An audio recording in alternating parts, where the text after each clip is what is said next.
Salut à tous. Salut. Bon, bienvenue sur Tatami Connexion, votre podcast préféré après les autres. Je suis Jarod, il est Rolly et on est là pour vous faire l'épisode d'actu, le Restons Connectés numéro 115. Cette semaine, alors beaucoup d'actualités qui vont tourner autour de l'UFC Maison Blanche et surtout du fight qui comment dire, n'a pas eu lieu, qui n'aura pas lieu, qui a dégoûté un petit peu les responsables de l'UFC sur le fait qu'il ne se fasse pas. Il y a eu des prises de parole. Alors, on n'a pas encore tous les tenants, les aboutissants de tout le monde, hein. Il y en a qui vont encore il y a encore à mon avis des infos qui sortiront à l'avenir, mais il y a eu des prises de parole d'Ilia Topuria, d'Islam Makhachev, de John Jones, de Dana White, de qui d'autre encore. Enfin, il y a pas mal de monde qui ont parlé sur le sujet. De Gaethje aussi. Ouais, c'est lui que je cherchais. Gaethje aussi, c'est sur le fait que on lui a dit qu'il combattait pas, puis en fait peut-être, et puis en fait oui, et puis donc voilà, on va essayer de prendre un peu tout ça et puis de remettre de l'ordre un peu là-dedans pour donner notre avis sur la situation. On va parler aussi de la situation de l'UFC au travers des mots de Ronda Rousey. On va parler justement Ronda Rousey, ça nous amène à Ngannou qui a signé avec MVP. Enfin voilà, et puis on va faire aussi un point sur le hype qui a eu lieu cette nuit avec des combats de Tsarukyan contre Mokaev, de Bryce Mitchell contre Jean Silva, de Sharafutdin Magomedov contre Edson Barbosa. Enfin voilà, il y a eu des choses qui se sont passées là cette nuit. Mais avant de parler de tout ça, le partenaire du moment, Import Fight, donc cette boutique de textiles et matériel de sport de combat, que ça soit boxe, MMA ou grappling, avec des marques qui ne sont vendues en France que sur Import Fight, que ça soit Hit and Move, Primo, Corner ou Pitbull West Coast, ce sont des marques de qualité qui sont stylées. Donc si vous voulez être stylé en étant différent des autres, ça se passe en description avec le lien vers le site, et avec le code TATAMI10, vous avez 10% de réduction sur tout le site. Et moi, je vais réduire la voilure, parce que là, je parle trop vite, je suis en train de trébucher verbalement.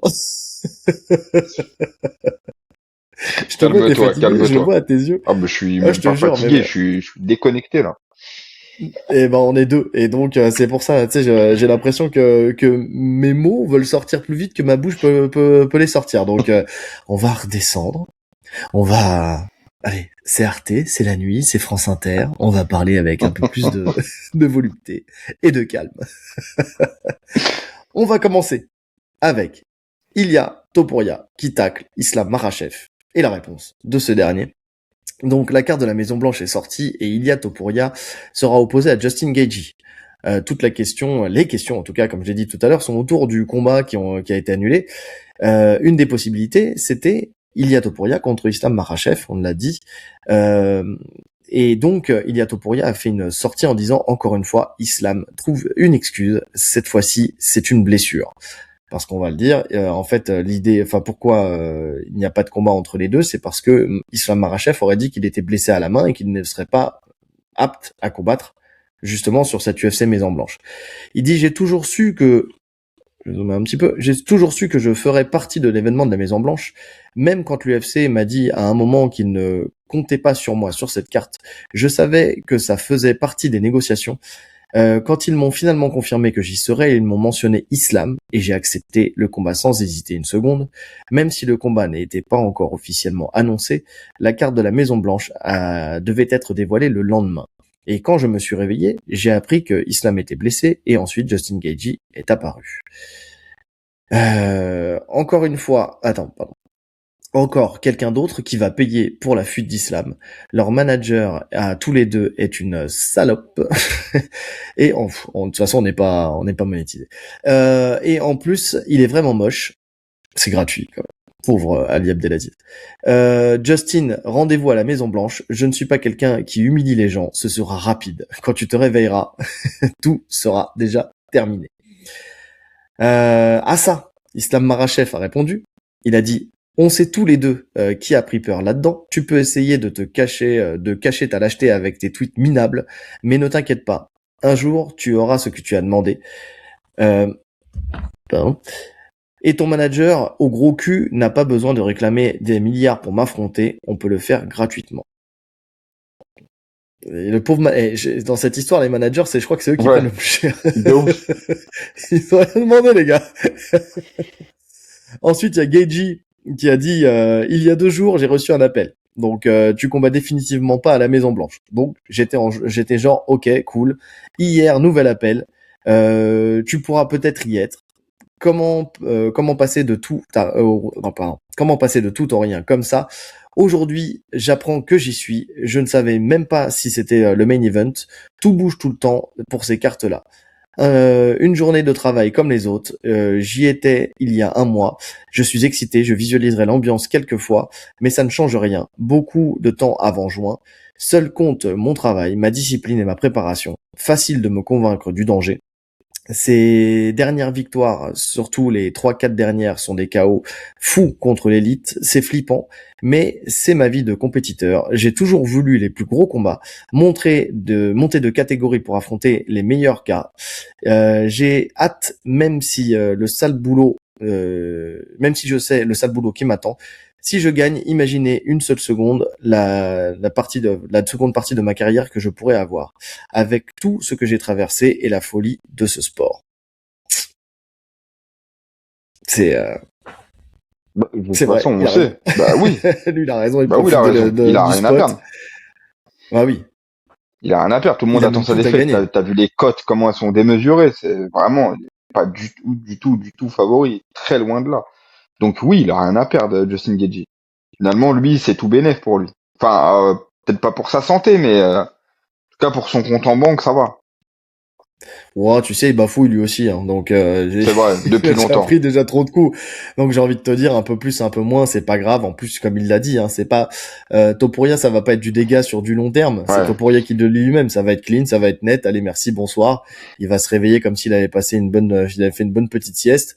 Et puis voilà quoi. On passera à autre chose. Mais même si et c'est forcément, enfin, j'ai du mal à voir comment ça ne pourrait pas se passer comme ça. Alors il y en a qui commencent déjà à parler des calf kicks, déjà à parler de, tu sais, de tous ces trucs-là, des armes que Geji puisse mettre en place. Bon, c'est très bien, on l'a dit que les calf kicks, déjà Geji, il les met plus en place, déjà pour commencer. Ouais, ça fait longtemps que... Et puis, il y a un niveau d'écart entre les deux. Même en lutte, il pourra pas aller le chasser, c'est pas possible. Donc bon, ouah, c'est compliqué, c'est compliqué. Après, à chaque fois qu'on dit ça, regarde, on a dit ça pour pour l'OL, et puis finalement, voilà ce qui s'est passé. Mais bon, là, il y a quand même un equalizer dans chaque point, donc bon, normalement, ça devrait se finir vite. Effectivement, premier ou deuxième round maximum.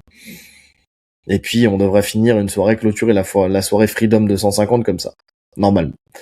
Mais bon, ce qui nous intéresse, c'est surtout en fait les deux prises de position de d'Ilia Topuria et de Makhachev. Qui dit vrai dans cette histoire? Personne ne le saura. Euh, mais bon, dans le sous-texte quand même, tu t'entends un Islam Makhachev quand même qui te dit entre les lignes que le manager d'Ilia Topuria demanderait beaucoup trop pour ce Mhm. fight aussi.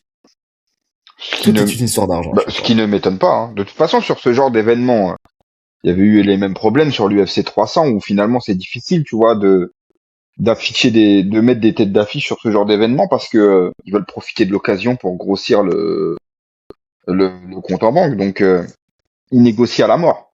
Là, tu te dis c'est l'événement Maison Blanche, c'est un truc exceptionnel. C'est sûr qu'il a demandé une somme astronomique, mais c'est obligé. C'est obligé. Oui, oui, oui. Mais est-ce qu'il demandera pas de toute façon cette même somme après, puisque le combat de toute façon est légendaire entre guillemets. Si on prend sur l'histoire de l'UFC, ça fait partie de ces combats qui seront les plus gros combats all-time de l'UFC. Surtout si ça se fait pour une troisième ceinture où il monterait d'une troisième catégorie. Tu vois, ça fait partie des combats en fait qui peuvent se négocier. Non, mais la négociation, elle est logique, elle est normale. Mais je pense que tu négocies encore plus sur un événement exceptionnel. Ouais. Bon, si tant est que cet événement soit vraiment exceptionnel. Bah, Euh, exceptionnel dans le le terme où c'est une exception, tu vois, où il y en aura pas d'autres. Oui, non, mais je suis d'accord avec toi. Mais on est d'accord. Après, j'aime bien, tu sais, Ilia Topuria, tu sais, c'est toujours cette faculté de dire les termes entre guillemets, tu sais, avec comment dire, quand il dit que quelqu'un va devoir encore payer pour la fuite d'Islam. Tu sais, genre, Genre voilà, c'est ballot. En fait, tu t'en vas à chaque fois, c'est toi que je dois affronter et à chaque fois, tu m'obliges à mettre KO quelqu'un, quoi. C'est Mais vraiment, t'es relou aussi, hein, quand même, hein. ouais, mais sur le dernier combat, c'était pas le cas. Enfin, il y avait Euh, d'autres négociations. Enfin, il est monté, Makhachev. mais voilà, donc c'est le cas. Bah, c'est ça dont il parle. C'est qu'il a été obligé de mettre KO Oliveira parce que Makhachev était monté. Ah ouais, ouais, ouais. Bah oui, parce que déjà à cette époque-là, il disait que le fait qu'il monte, c'était une fuite d'Islam Makhachev justement pour éviter d'affronter Topuria. En tout cas, moi, je pense vraiment que là, plus on se rapproche, plus on l'aura ce combat. Tu vois, j'avais des doutes au début. Là, c'est quasi une certitude. On va finir par Écoute, l'avoir. écoute, j'en sais rien, tu sais. Est-ce qu'on va finir par l'avoir ou est-ce qu'il fait partie de ces combats maudits? Regarde là où on aurait pu l'avoir, t'as visiblement une blessure à la main. Alors après une blessure à la main, mais à la fois juste après le poste qu'il fait après, c'est Islam Makhachev en train de tirer au fusil de chasse sur des pigeons, tu sais, alors des pigeons, pas des vrais pigeons, hein, tu sais les pigeons de Baltrap là. Donc on sait pas quand est-ce qu'elle a été faite cette vidéo là. Tu vois, encore une fois, on peut mettre la même jurisprudence que pour Aspinal qui fait des jongles. Mais c'est quand même, tu sais, je suis blessé à la main et la première vidéo que tu postes, c'est celle-ci où t'es en train de tirer avec un fusil, tu sais, où tu peux pas, si t'es blessé à la main, tu peux pas tirer avec un fusil comme Mais ça, c'est pas possible. est-ce que c'est Makhachev qui a dit qu'il était blessé à la main? Ah, visiblement, c'est Dana White. Attends, je sais plus qui a dit ça véritablement. Moi, je l'ai Mais pas vu dire ça, hein. c'est la raison pour laquelle le fight a été annulé. En tout cas, dans ce qui est sorti après. Et je Ouais, mais crois que pas de son c'est côté à Dana lui. White qui en a parlé. De son côté à lui, quand il parle du fait qu'il n'y ait pas le fight, il parle de la demande de Ilya qui n'a pas été acceptée financièrement. Donc lui, quand tu lis son texte à lui, il parle pas de blessure. Ouais, on est d'accord. C'est pour ça. Mais c'est pour ça qui dit vrai dans cette histoire. Non, mais pour le coup, justement, c'est-à-dire que Dana White dit que c'est une blessure à la main. De mémoire, c'est Dana White qui a dit ça. Mais derrière, effectivement, lui ne parle pas de cette blessure. Et en plus de ça, il partage une vidéo où il est en train de tirer au fusil. Ouais, donc moi, honnêtement, la blessure, j'y crois pas tant que ça, hein. Je pense qu'ils se sont pas mis d'accord financièrement. Pour le coup, je pense vraiment que Topuria, il a demandé énormément. Oui, et regarde, et en plus de ça, la première ligne que j'ai lue que Topuria a dit, encore une fois, Islam trouve une excuse, cette fois-ci, c'est une blessure. Hmm. Donc c'est ce qu'on a dû lui dire aussi, tu sais, à Topuria. De toute façon, on saura jamais le fin mot de ces histoires. Parce que ça, je pense que l'UFC ment, puis les managers mentent aussi. Les managers mentent sûrement à leurs combattants des fois. Puis l'UFC ment aux managers. C'est un cercle sans fin. En fait, tout le monde se mitonne. Personne n'a la même version. C'est clair. Non, mais c'est surtout que pour la Maison Blanche, en fait, on sait très bien qu'il y avait déjà ce premier truc où il disait que la Maison Blanche se ferait sans Russe. Déjà pour commencer. Ensuite, on sait que Khabib il était contre la participation d'Islam Makhachev. Même Islam Makhachev avait dit quand même qu'il était intéressé pour le faire pour sa legacy. Là, on parle de main cassée. Bon, la question, c'est là aussi, quelle est la vraie raison de l'annulation, tu vois? Est-ce que parce qu'on sait à quel point Islam Makhachev respecte ce que lui dit Khabib, tu vois, et il obéit à Khabib Mais même, Nurmagomedov. il l'aurait pas mis. De toute façon, il l'aurait pas mis. Il n'y a pas de Russe sur la carte. C'est sûr qu'il l'aurait pas mis. Ils peuvent faire genre, ouais, même si ils vont dans le sens où il n'a pas accepté le combat, il l'aurait pas mis sur la carte. Moi, j'y Ouais. crois pas une seconde. Sur une autre carte, oui, mais sur cette carte précisément, il l'aurait pas mis. En main event, non, jamais de la vie. Et ça va dans le sens Ouais, bon, même si c'est des pas bruits de couloir qu'on entend depuis des mois où il y aura aucun Russe sur avec cette Merab. carte. Et puis on voit bien que c'est la vérité de toute façon. Oui, même si dans les faits, tu vois, c'est pas Islam Makhachev qui aurait fait le plus de vagues entre guillemets, tu sais, au micro ou quoi que ce soit, tu vois. Mais non, mais C'est-à-dire que c'est même si pas tu une devais question de mettre un vague. Russe, non, je sais, j'ai bien compris, j'ai bien compris. Mais tu sais, si admettons, tu devais mettre un Russe entre guillemets sur cette carte-là, tu vois, bon là, c'était sûrement pas d'ailleurs enfin, un desiderata, on va dire, de Dana White et de l'UFC. Je pense que ça vient d'autre part, puisque de toute façon. de toute façon, je vois pas pourquoi Dana White ne mettrait pas de lui-même, tu sais, un combattant russe. Enfin, tu sais pourquoi il se briderait lui-même s'il Ah sait oui. qu'il y en a un qui fera le spectacle et qui en plus ne fera pas de vagues.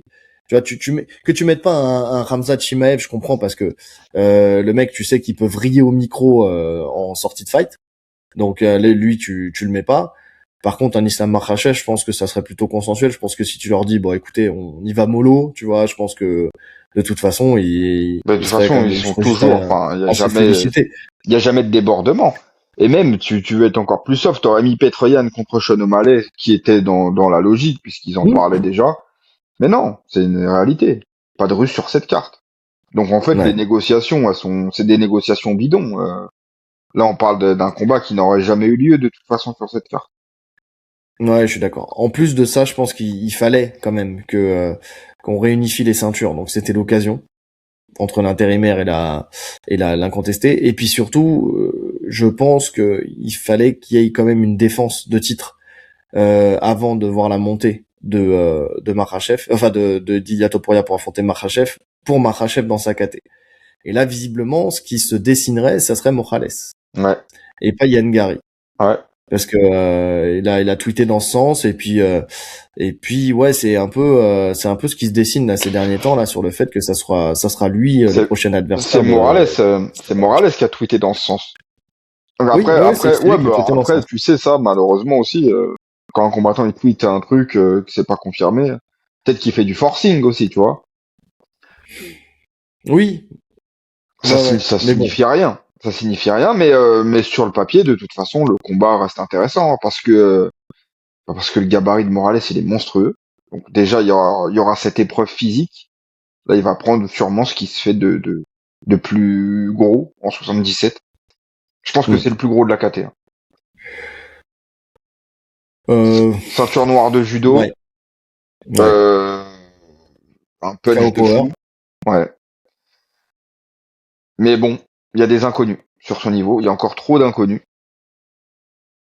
Bah, intéressant. Ça m'intrigue. Ouais, je suis d'accord. Non, et puis de toute façon dans le classement, il est mieux classé que Yann Gary. Bah mieux positionné, tu vois. Mais il y a Donc toujours bon. ce risque. Une défaite, un chaos malheureux. Et le combat contre Elia, il perd toute sa valeur. Non, pas Sauf s'il si se elle fait en redescend. 70. Ouais, sauf si elle Voilà, redescend. c'est la seule des choses. S'il se fait en 70, c'est le cas. Ça perd pas de sa valeur puisque de toute façon, ça n'a enfin cette défaite n'aura de valeur que dans la KT des 77. Donc il y a pas de souci Ouais, là-dessus. mais non, c'est pas pareil. Tu sais très bien. Il y a cette aura qui disparaît. C'est plus pareil. Morales le met KO. Derrière, Elia le met KO. Ça n'a pas du tout le même sens. Alors que s'il roule sur tout le monde et Ilia le met KO, c'est une autre victoire. C'est un autre monde. On est d'accord. Alors, mais oui et non parce que même si c'était il y a longtemps, il a déjà été mis KO à l'UFC. Donc on sait que c'est possible. Ouais, mais ça fait bien longtemps. C'est pas ça. C'est plus le même combattant. Et puis, je vais même te dire autre chose. Volkanovski, qui a été mis KO par Islam Makhachev, qui derrière a été mis KO par Ilia Topuria quand il est redescendu. Ouais. Bah aujourd'hui, on dit juste qu'il a mis KO Ilia Topuria, enfin Volkanovski dans sa KT. Tu vois, on ne minimise pas Ah, mais attends. sa victoire. Il y a KO et KO. Il y a KO où t'es encore là. Tu vois, parce que le high kick, bah, de toute façon, là, on en avait parlé. Hein, il a encore les yeux bien ouverts. Il prend une série, mais il bouge la tête comme ça. Il est pas déconnecté. Le truc, c'est Ouais. il déconnecte les gens. Tu dors. Oui, mais est-ce que Morales va déconnecter, tu vois, Islam Makhachev? C'est dans ce sens-là que je veux dire. Ouais, non, mais, de toute façon, j'espère pas. Moi, je veux qu'il reste sur sa continuité de victoire pour voir un gros fight avec les deux meilleurs actuels. Ouais. Écoute, moi aussi, c'est ce que je souhaite. Si les dieux du MMA nous écoutent, prions-les. Morales, il est jeune, il a le temps. Morales, il est jeune, il a le temps, effectivement. L'autre combat donc qui fait parler à ce sujet-là, c'est John Jones. John Jones contre Pereira. Donc, euh, il avait dit qu'il y avait des négociations avec l'UFC, mais Dana White a démenti tout ça. Dana White, il a dit: je ne l'ai jamais, au grand jamais, et je vous l'ai répété 100 000 fois, envisagé de près ou de loin de mettre John Jones sur cette carte. Un type avec des lunettes méta a filmé John Jones en train de parler de sa hanche. Je ne sais pas si vous avez vu ce match de flag football où il pouvait à peine courir. John Jones a pris sa retraite à cause de ses hanches. Les médecins disent qu'il ne devrait pas poser, qu'il devrait se faire une prothèse de hanche. L'histoire avec John Jones, c'est n'importe quoi. Le plus dingue, c'est qu'il est sorti son téléphone et a dit: je suis en pleine négociation pour la course à la Maison Blanche. Juste après, j'ai envoyé un texto à son avocat disant: ça n'arrivera jamais. Et John Jones a rétorqué: alors, toutes ces négociations, enfin, c'est surtout quand il a découvert qu'il n'était pas sur la carte. Alors, toutes ces négociations, ce n'était que du vent. Putain, c'est vraiment pénible. Je suis allongé dans mon lit à essayer de digérer tout ça. Et ensuite, avec un peu plus de recul, il a fait toute une petite bafouille, justement à Dana. Il dit: salut à tous, enfin, en visant Dana: salut à tous, je voulais revenir sur les propos de Dana White ce week-end, parce que la vérité compte pour moi et pour les fans.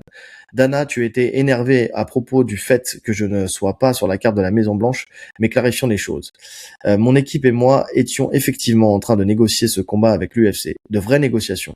Je suis même descendu de mon chiffre initial, et qu'est-ce qu'on m'a proposé en retour? Une offre ridicule. Oui, j'ai de l'arthrite à la hanche, et c'est douloureux, mais ça ne signifie pas que je ne peux pas combattre. Alors laissez-moi comprendre. Si j'avais accepté cette offre ridicule, soudainement, ma hanche irait mieux et je serais sur la carte de la Maison Blanche. Ça n'a aucun sens. J'ai même reçu un traitement par cellule souche la semaine dernière. Ça, il y en a beaucoup qui font ça. C'est Kamaru Usman aussi qui fait ça pour ses genoux. Pour me préparer à cette carte, et mon camp d'entraînement devait commencer aujourd'hui et je me préparais pour être prêt. Je comprends que parfois des affaires n'aboutissent pas, mais dire publiquement des choses qui ne sont pas vraies n'est pas correct. Après tout ça, tout ce que j'ai donné à l'UFC, les années, la défense de titre, les combats, entendre que je suis fini est décevant. Surtout quand, aussi récemment que vendredi, l'UFC m'appelait pour essayer de me mettre sur cette carte pour un montant beaucoup plus bas. Si l'UFC pense vraiment que je suis fini, je demande respectueusement à être libéré de mon contrat dès aujourd'hui. Plus de manigance, plus de jeu, mais aux vrais fans qui savent ce qu'il en est. Bones out.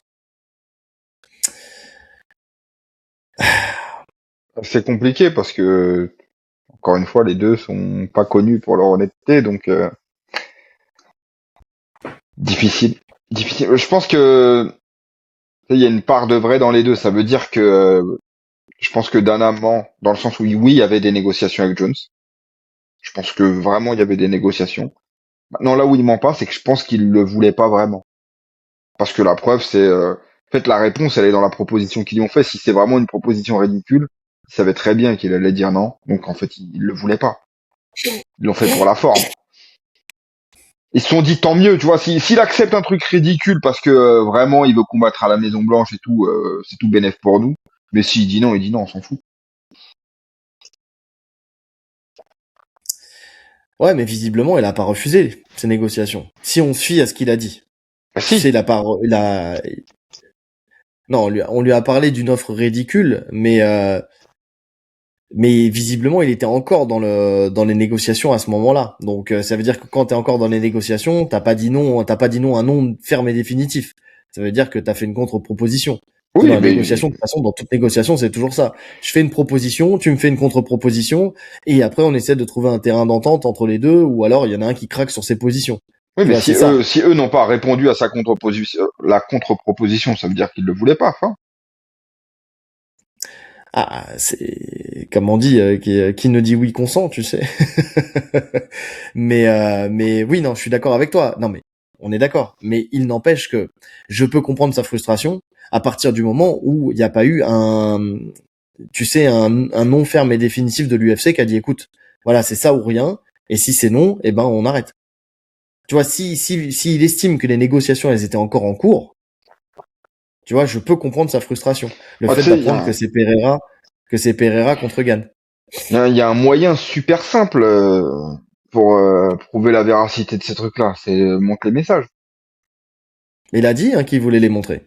Il l'a dit, mais Maintenant, il l'a. est-ce qu'il peut, est-ce que légalement il peut les montrer? Pourquoi Est-ce pas? qu'il risque pas un procès par l'UFC, tu sais, pour divulgation de Bon, après, ils ont d'éléments privés, tu vois? tellement de lois cheloues. Ouais. Franchement, encore une fois, de ce côté-là, je sais pas qui croire. Je sais pas qui croire. Écoute, moi, ça me... De toute façon, le combat qu'ils ont mis à la place me va très bien. Donc, en soi, je m'en fous un peu. Maintenant, là où je trouve ça dommage, c'est que je suis d'accord avec toi, Jones n'a pas eu le départ qu'il méritait.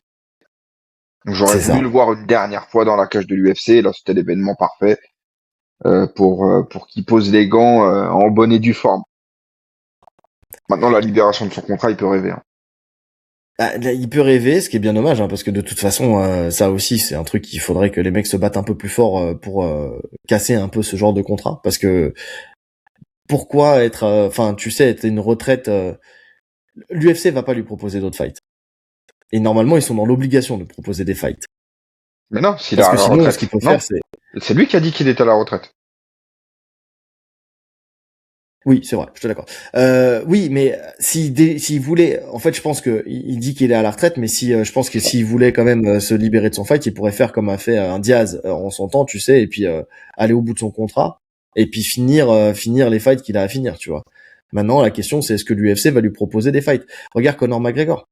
McGregor, il a demandé à combattre, ils l'ont jamais fait combattre. Mais regarde, l'UFC, ils peuvent te niquer, en fait, parce que là, le combat, ils l'ont proposé. Si on suit le truc qu'ils l'ont proposé, ils ont juste fait une offre dégueulasse.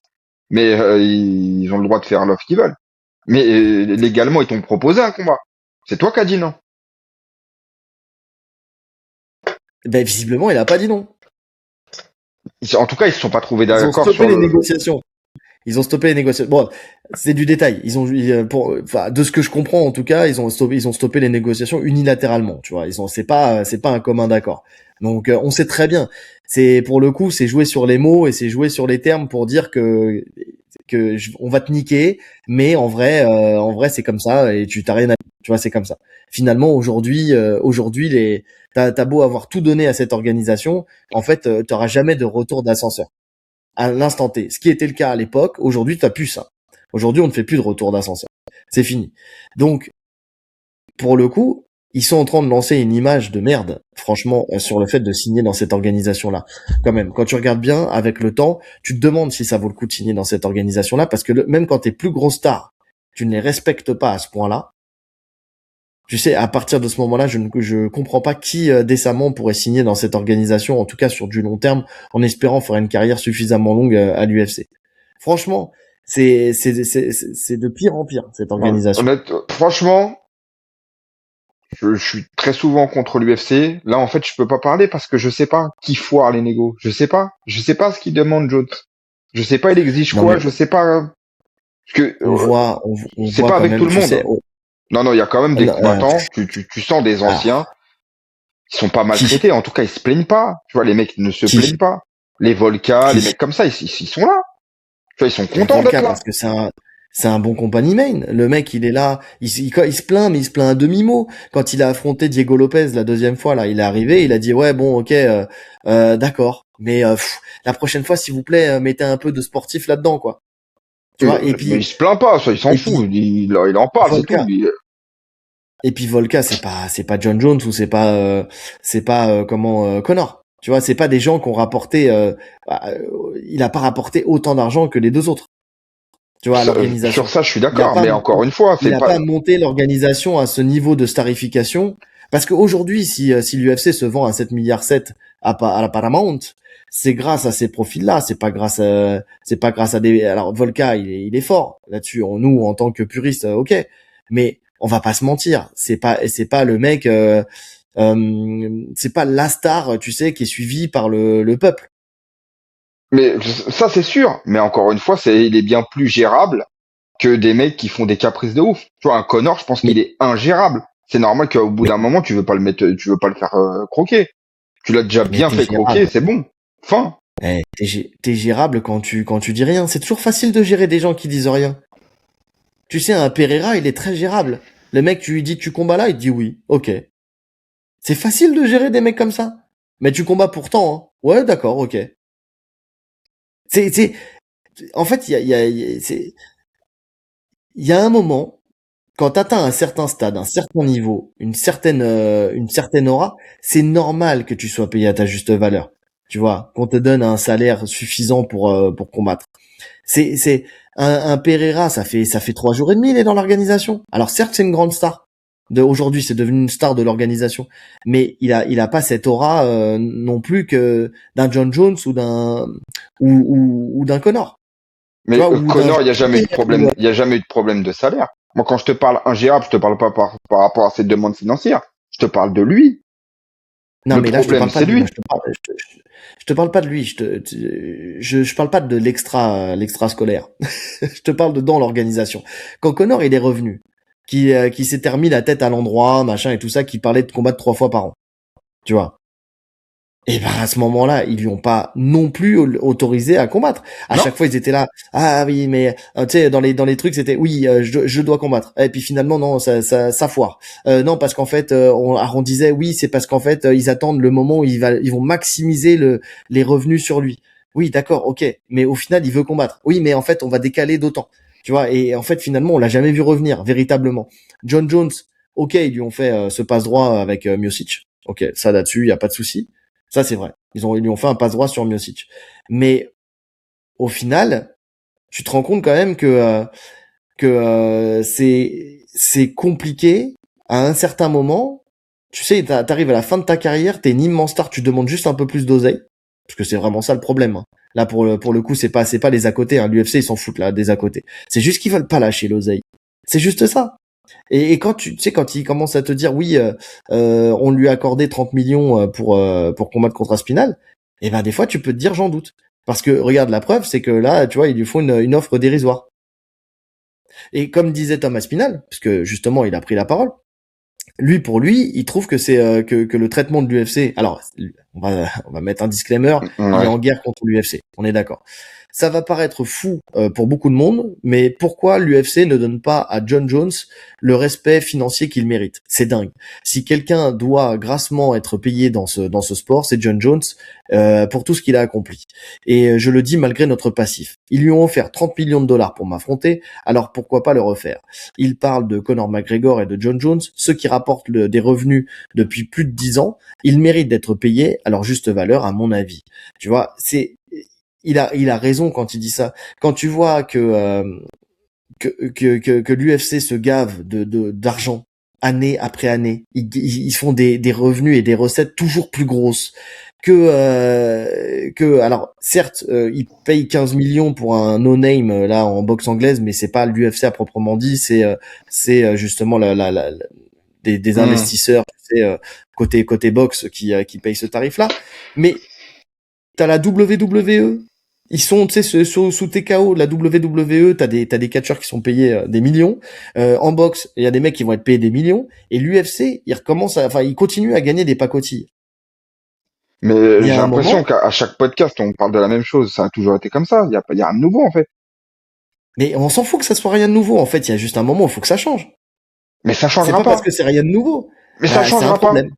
Parce que tu sais ce qui se passe là. Moi, personnellement, je te le dis, l'UFC commence à me saouler la tête. Parce que tu regardes les cartes, elles sont pourries. Franchement, depuis 2026, là, les cartes, elles sont claquées au sol. Alors oui, il y a des trucs, techniquement, c'est beau à voir et tout ça. Ok, d'accord. Mais franchement, se lever la nuit pour regarder les cartes qu'ils nous proposent depuis le début de l'année, c'est compliqué.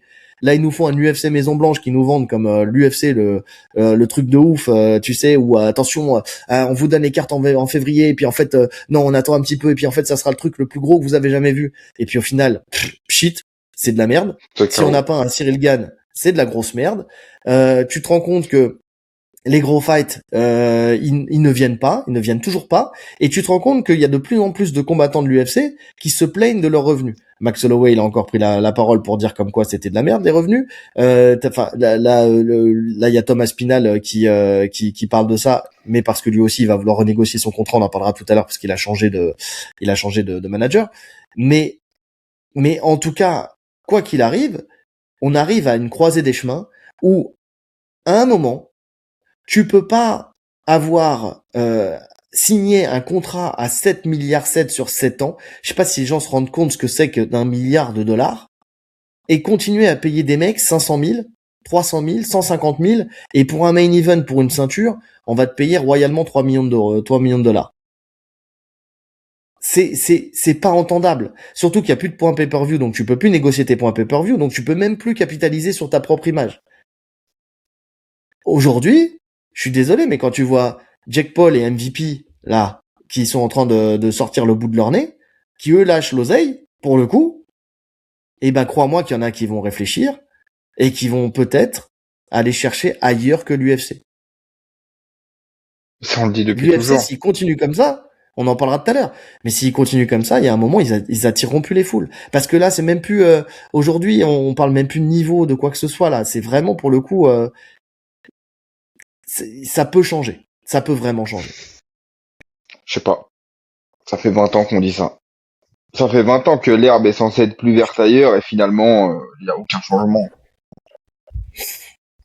Écoute, on verra. Aujourd'hui, t'as des Netflix qui prennent. En plus, Netflix, j'ai envie de te dire, ils ont une revanche à prendre sur la Paramount, sur plein de choses. Parce que tu sais, il y avait cette guerre entre. Enfin, il y avait Netflix qui avait récupéré un gros partenariat. Je sais plus c'était quoi exactement. J'ai plus le truc en tête. Mais t'as Donald Trump qui a mis un coup d'arrêt à ça et qui a mis Paramount à la place. Alors même si c'est pas dit officiellement, mais c'est comme ça que ça s'est passé en soum pour qu'ils puissent racheter justement les droits de je sais plus quoi. Et donc ils les ont rachetés. Netflix, ils ont une revanche à prendre. Donc je vais te dire que s'ils veulent lâcher les billets, parce que eux aussi ils ont les moyens, pour venir essayer de gratter le maximum de stars de l'UFC. N'oublions pas qu'il y a pas longtemps ils ont proposé, même si ça s'est pas fait, mais à Jelton Almeida le fait de combattre sur la carte là du 16 mai. Là, il y a Ngannou, on va en parler après, qui a signé sur cette carte-là. Ils sont en train de faire les yeux doux à justement parce que t'as Ngannou et Jake Paul qui dit qu'il serait très heureux de récupérer John Jones avec des grosses sommes justement si jamais t'inquiète pas que les 30 millions ils vont lui donner à lui tranquillement si jamais il arrive à se libérer de son contrat. Donc il y a des choses à faire. Crois-moi, Il y a des moyens à donner. il a le temps de se changer les deux hanches avant de rompre son contrat. L'UFC vont jamais le lâcher. L'UFC, je pense aussi. Mais il n'empêche que attendons de voir parce que tu sais tout se rachète aussi. Hein. Et puis si tu veux attaquer en justice et vraiment faire quelque chose, tu sais sérieusement pour casser ton contrat, tu vois, si t'as des moyens d'une grosse organisation derrière, en tout cas si quelqu'un te donne des moyens pour pouvoir le faire, tu vois, t'assures des moyens pour pouvoir le faire, tu peux le faire. Tout est une question d'argent. Pourquoi les combattants de l'UFC justement n'attaquent pas plus que ça l'UFC? C'est parce qu'ils savent que l'UFC a plus de moyens. Mais si derrière t'as Ça une vaudrait même pas le entreprise, coup. Ça vaudrait même pas le coup de faire ça. Tu libères John Jones, ça va te coûter des dizaines de millions. Tu le fais combattre, en plus tu le payes une fortune pour un seul combat. Quel intérêt? Tu vois, c'est pour ça alors que les autres déjà, orgas, c'est pour ça que les autres orgas, elles arrivent à rien parce que en fait, elles récupèrent les miettes de l'UFC. Tu parles de Jelton Almeida, bien sûr, prenez-le. On vient de le virer de toute façon. Tu te rends compte non là, mais là le on main parle pas event, c'est Ronda Rousey. Elle était championne il y a d'accord. 20 ans. Je te parle pas de Jelton Almeida. S'ils récupèrent John Jones et qu'ils arrivent à faire John Jones Ngannou, crois-moi que l'investissement, il est rentable à 2 milliards de pourcents. Là, ils font un record de vues comme jamais ils ont fait. Ils font sauter la baraque là. Ça va déconnecter comme la première fois qu'ils ont fait un événement. D'accord, mais on parle d'un seul fight. C'est pas grave, ils s'en foutent. Ils ont les moyens, ils peuvent faire ça à perte. Ça leur coûte quoi eux, de donner même si ça leur coûte 60 millions, ils s'en foutent. Et en plus, au-delà de ça, je pense que tu surestimes la hype des deux. De Ngannou, Ngannou Jones, c'est pas une immense star mondiale. Il est connu par les fans de MMA, mais c'est pas une immense star mondiale. Et Jones, c'est quand même un mec qui est connu par les puristes. Hein. C'est pas une star de fou, Jones. Hein. C'est une star pour nous. je sais pas. Ngannou Jones quand même, je pense que c'est quelque chose qui se vend énormément. Tu vas le vendre, oui, mais je pense pas que tu fais bugger le truc. Ah, je sais pas. Franchement, j'en suis pas persuadé. Moi, c'est sûr que je suis devant, mais sur toute l'échelle planétaire, je suis pas sûr que ce soit un truc de fou.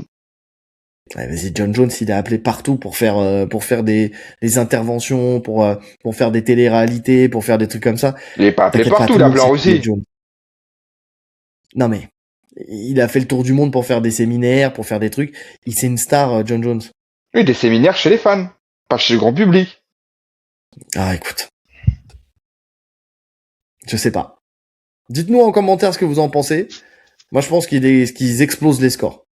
Si c'est vendu en plus, si c'est bien vendu et bien marketé par Netflix, et on sait qu'ils savent le faire, avec des affiches partout, avec du storytelling, où ils te vendent le mec invaincu depuis tant d'années contre Ngannou, qui est l'ancien champion du UFC, ancien champion du PFL, qui va envoyer sur orbite Linz, là, on va en parler tout à l'heure, parce qu'il va l'envoyer sur orbite. Tu vois, t'as les deux, tu peux caler un highlight de malade sur les deux. Ah, crois-moi que tu fais monter la sauce, ils savent vendre Non, des mais choses. Hein. bien sûr qu'ils vendent, ils vont même très bien vendre. Mais Et ils font de l'oseille sur Raël, s'il te plaît.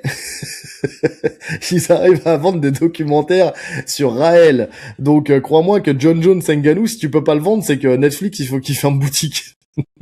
moi, si tu veux concurrencer l'UFC, c'est sur du long terme. Sur des one-shots comme ça, ouais, c'est bien. Mais Ah, mais c'est qu'un début. Elle ne sous-estime pas Jack Paul. Franchement, avec le temps, là, Jack Paul, je me dis que ça fait partie des profils qui peuvent, justement, pas demain, hein, mais vraiment mettre une claque à l'UFC. Autant le PFL, ça a été pensé avec les pieds, et donc pour le coup, bah ils ont pas réussi à sortir leur épingle du jeu. Il y avait pas ce côté storytelling, marketing et tout ça. Il y a pas ce nez, tu sais, pour trouver les bons filons. Autant là, Jack Paul, il nous a quand même prouvé qu'il était capable de faire avec peu, de faire beaucoup d'argent et surtout d'attirer énormément de monde. Tous les événements, ils sont pleins. Tous les événements, ils attirent du monde. Tous les événements, ils sont bien marketés. Tout le monde sait, tout le monde commence à savoir qui est Jack Paul. Alors il a payé au péril de ses dents. Mais aujourd'hui, il a gagné une légitimité. Il fait partie des noms qui comptent dans ce monde, dans le monde des sports de combat, en boxe et là, par la suite, peut-être en MMA. ouais, ça, on verra. Donc c'est pour ça, faut pas sous-estimer. En fait, rien n'est immuable dans ce monde. C'est pas parce que l'UFC. Regarde, tiens, je vais te donner un exemple. Est-ce que quand tu regardais le Pride est-ce que une minute t'aurais imaginé que le Pride allait se faire bouffer par l'UFC et que l'UFC allait devenir ce qu'il est aujourd'hui? J'avais 12 ans, je calculais rien. Mais finalement, il y avait des prémices. Enfin, quand tu grandis et que tu comprends que ça payait en liquide avec l'argent des Yakuza et tout, tu comprends que c'est voué à chuter le Pride. Oui, c'était voué à Ouais, chuter le vas-y. Pride. Et l'UFC c'était l'argent des Fertitta. Qu'est-ce que tu me racontes? Mais je C'est suis une mafia d'accord. contre. Je suis d'accord. Mais Donc, actuellement, l'UFC, tu peux rien dire. C'est vraiment, tu vois, c'est clean de chez clean. Enfin, clean de chez clean, on se comprend. Mais ils sont inattaquables sur ça. C'est une société reconnue. mais c'est pas ça qui a fait que. C'est pas ça qui a fait que. Donc, mais en tout cas, voilà, je suis sûr qu'il y en a plein qui jamais ils auraient imaginé que le Pride allait se faire bouffer par l'UFC et que l'UFC arriverait à l'époque. Quand tu regardes la photo de l'époque, quand tu regardes à quel point c'était, tu vois, ce que je veux dire, Bien sûr. ils étaient au ras des pâquerettes. Ouais. Rien n'est immuable. Rien n'est immuable. Si quelqu'un trouve la bonne formule, arrive à attirer les bons profils et surtout créer assez de storytelling, moi j'en reviens toujours à ça, c'est-à-dire qu'aujourd'hui l'UFC joue sur son nom, sur ses 3 lettres, c'est devenu une marque, c'est plus grand, l'UFC est plus grande que les combattants qui sont dedans. Mais si demain t'arrives à remettre de l'engouement autour de personnes, des gens, des profils, je te jure que ça va monter. Et puis t'en as certains qui vont péter un câble au bout d'un moment. Regarde un Tsaroukian, regarde des mecs comme ça là qui se font chier à la gueule par l'UFC tous les jours là. Alors oui, il est incontrôlable ce que tu veux, mais tu prends les Tsaroukian, tu prends les mecs justement tous les Russes là qui sont partis que l'UFC ne veut plus. Tu prends ce genre de profil là, tu les mets ailleurs, tu les marketes bien. Parce que c'est pas à eux de se marketer. En fait, le problème, c'est qu'aujourd'hui, l'UFC veut que ça soit les combattants eux-mêmes qui se marketent eux-mêmes, tu vois. Sauf que si l'idée, c'est quand même qu'une organisation mette en avant ses combattants. C'est-à-dire que le mec, même si le mec il parle pas un mot d'anglais, même si tu vois, c'est une porte de prison le mec. Tu sais, c'est vraiment, tu sais, le mec il a aucun charisme. Et ben c'est tourner les choses pour que tu lui en donnes du charisme. Parce que je suis sûr qu'à l'époque du Pride, t'avais plein de mecs qui avaient zéro charisme. Regarde, prends un Fedor. Fedor à l'époque de l'UFC là, tu le mets aujourd'hui, c'est pas la star qu'il était Non, mais hier. niveau storytelling, tu feras jamais mieux que le Pride. Ben, avec Voilà. Netflix, c'est possible. Niveau storytelling, tu feras jamais mieux. Parce qu'il y avait ces vidéos de présentation avant les combats où on te faisait un film, Oui, en fait. Tu sais, on te raconte. oui. Même un combat pourri sur le papier, quand tu voyais le mini-film du début, c'était en mode manga quasiment. Tu t'attendais à, voilà, il y avait le russe venu froid contre un tel. Non, c'était incroyable. C'est vrai que c'était incroyable. Ouais, L'UFC le mais faisait au tout début, hein. Il faisait des vidéos de présentation avant les combats. bien sûr. Mais par contre, là, Netflix, qui eux sont quand même une plateforme de films et de séries, ils sont totalement capables de te faire ça. En plus, on l'a toujours dit, l'organisation visuelle des événements faits sur Netflix, c'est stylé de fou. Ouais, non, c'est beau T'as gosse. envie de regarder. Ouais. Donc t'as même pas ce côté, parce qu'on dit toujours que l'UFC a ce côté plus différent des autres parce que visuellement, tu vois, ils apportent quelque chose. Mais c'est pas vrai avec Netflix. Là, j'ai hâte de voir le 16 mai, là, justement, ce que ça va donner, comment ils vont tourner la chose. J'ai hâte de voir comment ça va être mise en scène, tout ça. Ouais, ouais. Le problème, c'est que là, cette carte, moi, je la regarde uniquement pour la mise en scène, pas pour les combats. Oui, mais ça commence comme ça. Faut laisser les choses se faire. C'est le premier événement. Et sur un premier événement, ils ont Ngannou, ils ont Gina Carano, ils ont, même si c'est des anciens, et on verra ce qu'il y aura d'autres. Mais ils ont Ronda Rousey, ils ont Gina Carano, ils ont, en plus, tu sais, c'est des grandes gueules, c'est des gens qui font parler. C'est trois, enfin surtout deux, parce que Gina Carano, j'avoue, elle est un peu effacée là. Mais Ronda Rousey là, elle prend la parole toutes les 2 secondes. Et en plus, ce qu'elle dit, c'est pas con. Enfin, franchement, on en parlera tout à l'heure.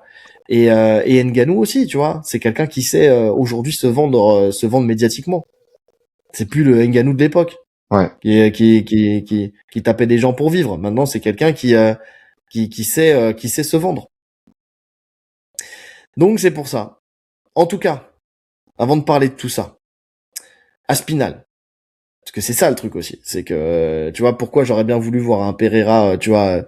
Après on n'avait pas ces éléments-là à la base, mais un Pereira Jones pour le coup, c'est que Aspinal, il parle de son retour potentiel bientôt. Il dit back to business.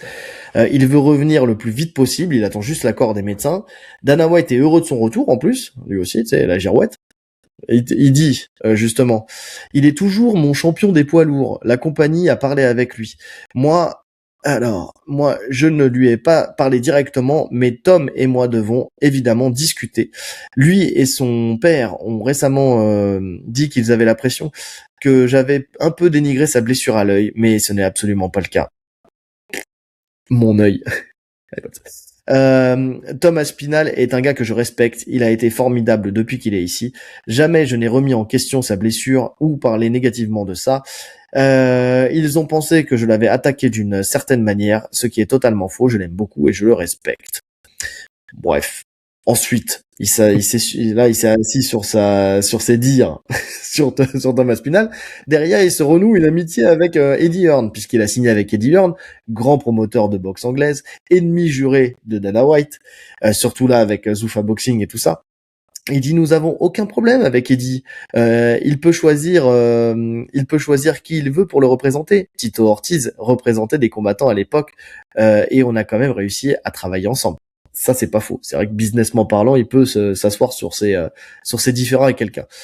Donc il veut passer à un autre niveau, Thomas Spinal, avec lui, avec Eddie Hearn, pour gagner un maximum d'argent, le maximum d'argent possible pour la fin de sa carrière. Eddie Hearn, lui, était abasourdi par le contrat de Thomas Spinal. Il dit j'ai pu lire ses contrats et j'ai pu discuter avec lui de ses bourses qu'il a reçues. La réalité, c'est que lui était en tête d'affiche devant 20 000 personnes en pay-per-view. Il recevait probablement la moitié de la somme que je verserais à un boxeur pour un combat de championnat britannique au York Hall de Bethnam Green devant 1200 personnes. J'étais absolument abasourdi et stupéfait. C'est totalement injuste. Tu vois, ça aussi, C'est des choses là qui font que. Je sais pas si tu vois ce que je veux dire. Quand je dis c'est des choses qui font que, qui peuvent faire bouger les lignes. Ce genre de signature. Thomas Spinal, ça se trouve, ça va être un porte-étendard et une tête de proue d'un changement à l'UFC Ouais. ou d'une évacuation de l'UFC. Il a eu la vision. Il a eu la vista. Il n'a pas que le nez, il a l'œil. Ah, je sais pas quoi en penser. Parce que négocier, oui, c'est bien beau. Mais négocier quoi? À partir du moment où l'UFC te dit non. Tu sais, en fait, ouais, le manager, c'est bien. Ça négocie tes bourses. Mais il va pas lui multiplier par 10 tes bourses. Hein. Écoute, le souci, c'est que tout dépend en fait du pouvoir de ton manager. Je te dis, le problème, c'est que personne n'a jamais attaqué en justice l'UFC parce que pour l'instant, ils n'avaient pas les moyens de le faire. Soit les moyens l'envie de le faire, parce que le problème, c'est que tu prends un Ali Abdelaziz. Lui, certes, c'est un énorme manager planétaire, entre guillemets. Mais son plus gros client, entre guillemets, enfin, où il est le plus gros client, je sais pas dans quel sens c'est quand t'es manager. Enfin, en tout cas, sa plus grosse relation, elle est avec l'UFC. Il est tributaire de l'UFC. Le problème, c'est quand t'es tributaire de l'UFC. Quand t'es pas tributaire de l'UFC, tu t'en fous. Eddie Hearn, lui, c'est pas son fonds de commerce, l'UFC, il s'en fout. Là, il vient là, juste pour faire chier Dana White, qui dit non, mais j'ai pas de problème avec lui. Mais Eddie Hearn, non plus, il a pas de problème avec toi, mais il veut te causer des problèmes, par contre. Mais non, ils ont des problèmes. De toute façon, c'est hypocrite à mort. C'est hypocrite aussi envers Thomas Spinal quand il dit qu'il a pas de problème avec Tom, parce que là, c'est la guerre, mais sûr et certain. En plus, le fait de le narguer avec le fait, justement, de signer avec Hearn, ben non. Ben non, il va le pourrir dès qu'il peut. Là, il le fait revenir en espérant juste que Cyril, il lui casse la gueule, c'est tout. Mais bien sûr. Bien sûr. Mais le truc, c'est que Eddie Hearn, lui, il a les moyens, en tout cas, je pense, et juridiques et financiers, de faire péter le contrat d'Aspinal. Si besoin est. Mais sur quel motif? Ils trouveront un motif. T'inquiète pas que s'ils décortiquent les contrats, c'est que il essaye de trouver la faille pour pouvoir faire sauter le contrat, si besoin est. Alors, tu dis ça de manière trop facile. On dirait l'UFC, ils sont là depuis 6 mois. Les Je dis pas contrats, ils ça, font je dis béton. Si des mecs comme Connor, milliardaire, ils ont pas pu se il est pas dépêtrer de milliardaire. leur contrat. Il est pas Il a milliardaire, été Connor. milliardaire à la vente de à la vente de sa société de whisky. Il l'a Il été. était milliardaire à la vente de sa société. Ouais, 690 millions la société. Eh ben, ça Et fait pas un milliard. après avec non mais en argent cumulé avec le combat de Mayweather et tout, en gain obtenu, il a eu 1 milliard Connor. T'as entendu ça où? Parce que j'ai jamais Ah, entendu ça ça. fait bien Il, longtemps. il a fait 100, comment il a fait, allez, max 200 millions, avec Mayweather. Attends, vas-y Et continue de encore, parler, je vais te ça. trouver ça. Je vais continuer de parler, il faut que je meuble, il y a pas de problème, je vais meubler, appelle-moi Ikea. Non, non, mais, Mais ok, dans tous les cas, d'accord. Connor est plus riche que Eddie Hearn. Je sais pas. Je sais pas. Visiblement, je sais pas, Eddie Hearn, il viendrait d'une famille plutôt aisée aussi. C'est pour le coup. Mais ça serait pas Eddie Hearn, de toute façon, ça serait sa société. C'est pas Eddie qui lâche les billets. Hein. C'est sa société. Et puis attends, ça coûte pas 1 milliard de casser un contrat. Tu sais, c'est juste c'est de quoi payer des avocats. Hein. C'est juste ça. C'est juste que jusqu'à maintenant, pourquoi il y a eu un problème la dernière fois? Ils ont pris des mecs. Il y a des mecs qui se sont regroupés de l'UFC pour faire un pourvoi en cassation antitrust. Bon, on se Ouais. souvient, on en a parlé de ça. Sauf que le problème, c'est que c'était une somme de personnes qui avaient pas les moyens d'aller plus loin. Donc quand ils leur ont proposé de leur donner un peu d'argent de poche, ils ont tous dit oui. T'as pas quelqu'un qui a voulu aller au bout parce qu'il avait les moyens d'aller au bout. Connor, il a pas pété le contrat, pourquoi? 600 millions la vente de Proper 12 Oui, qu'il a d'accord. obtenu. Eh ben, Plus, il y a sur une année, il a touché 200 millions quand il était le sportif le plus payé. On est déjà à 800 millions. Ouais, d'accord. On n'est pas Ça fait loin pas du 1 milliard. milliard. Hein. On n'est pas loin du, on n'est pas loin du milliard. Oui, mais on parle pas de centimes là. On parle de 200 millions d'euros. Hein. Ouais, avec toutes les autres marques et tout, franchement, je suis pas sûr qu'il est pas au milliard. Bon, bah c'est du détail. mais j'y crois pas. Mais c'est du détail. Ah, donc, mais si Connor il a pas fait péter le contrat, c'est peut-être parce que si il avait pas cherché à le faire péter son contrat. Tu voulais qu'il aille où? De toute façon, il avait pas, lui, il a pas d'intérêt à aller ailleurs.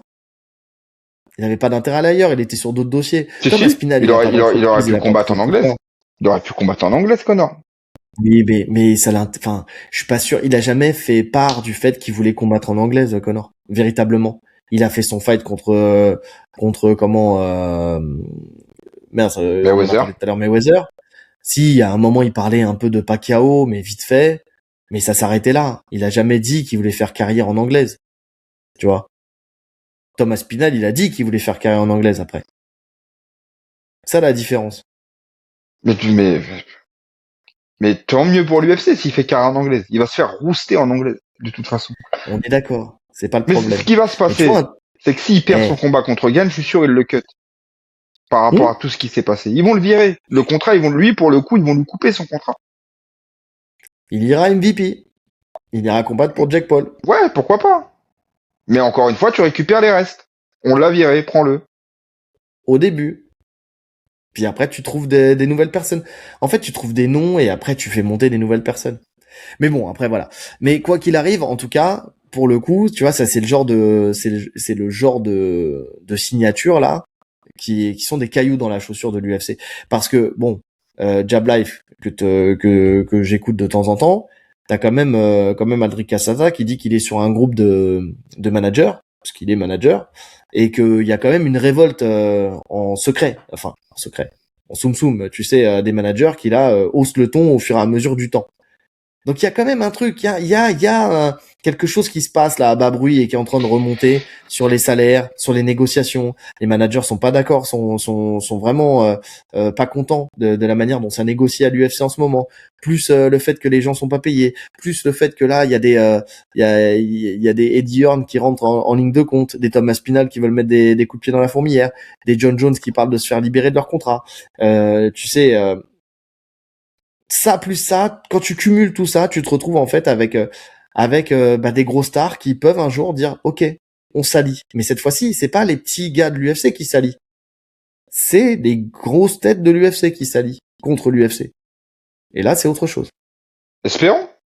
Je dis. Moi, je dis juste que ça fait 20 ans qu'on entend ça, mais c'est pas quelque chose de nouveau, les révoltes. Il y avait même eu le syndicat des combattants avec Couture, etc. Ça avait été loin aussi. Au final, ça donne rien. Ça donne jamais rien. On verra. C'est sûr qu'avec des modes de pensée comme le tien, on va jamais nulle part. Ah, bah, moi, je suis factuel. C'est trop défaitiste. Non mais factuel, il y a une différence entre être factuel et être défaitiste. Non, je suis pas d'accord. Je suis factuel. Je dis juste, j'attends de voir. Je suis pas à l'UFC, moi, j'ai pas à me battre, je m'en fous, moi, c'est leur problème. Honnêtement, Mais c'est leur c'est bon, problème. frérot. Mais un euro pour la cause. S'ils Tu me veulent racontes. plus, ils vont ailleurs. Là, en fait, c'est que du blabla. Ils se plaignent tous de vouloir plus, mais ils signent tous à l'UFC. Fermez vos bouches, allez ailleurs.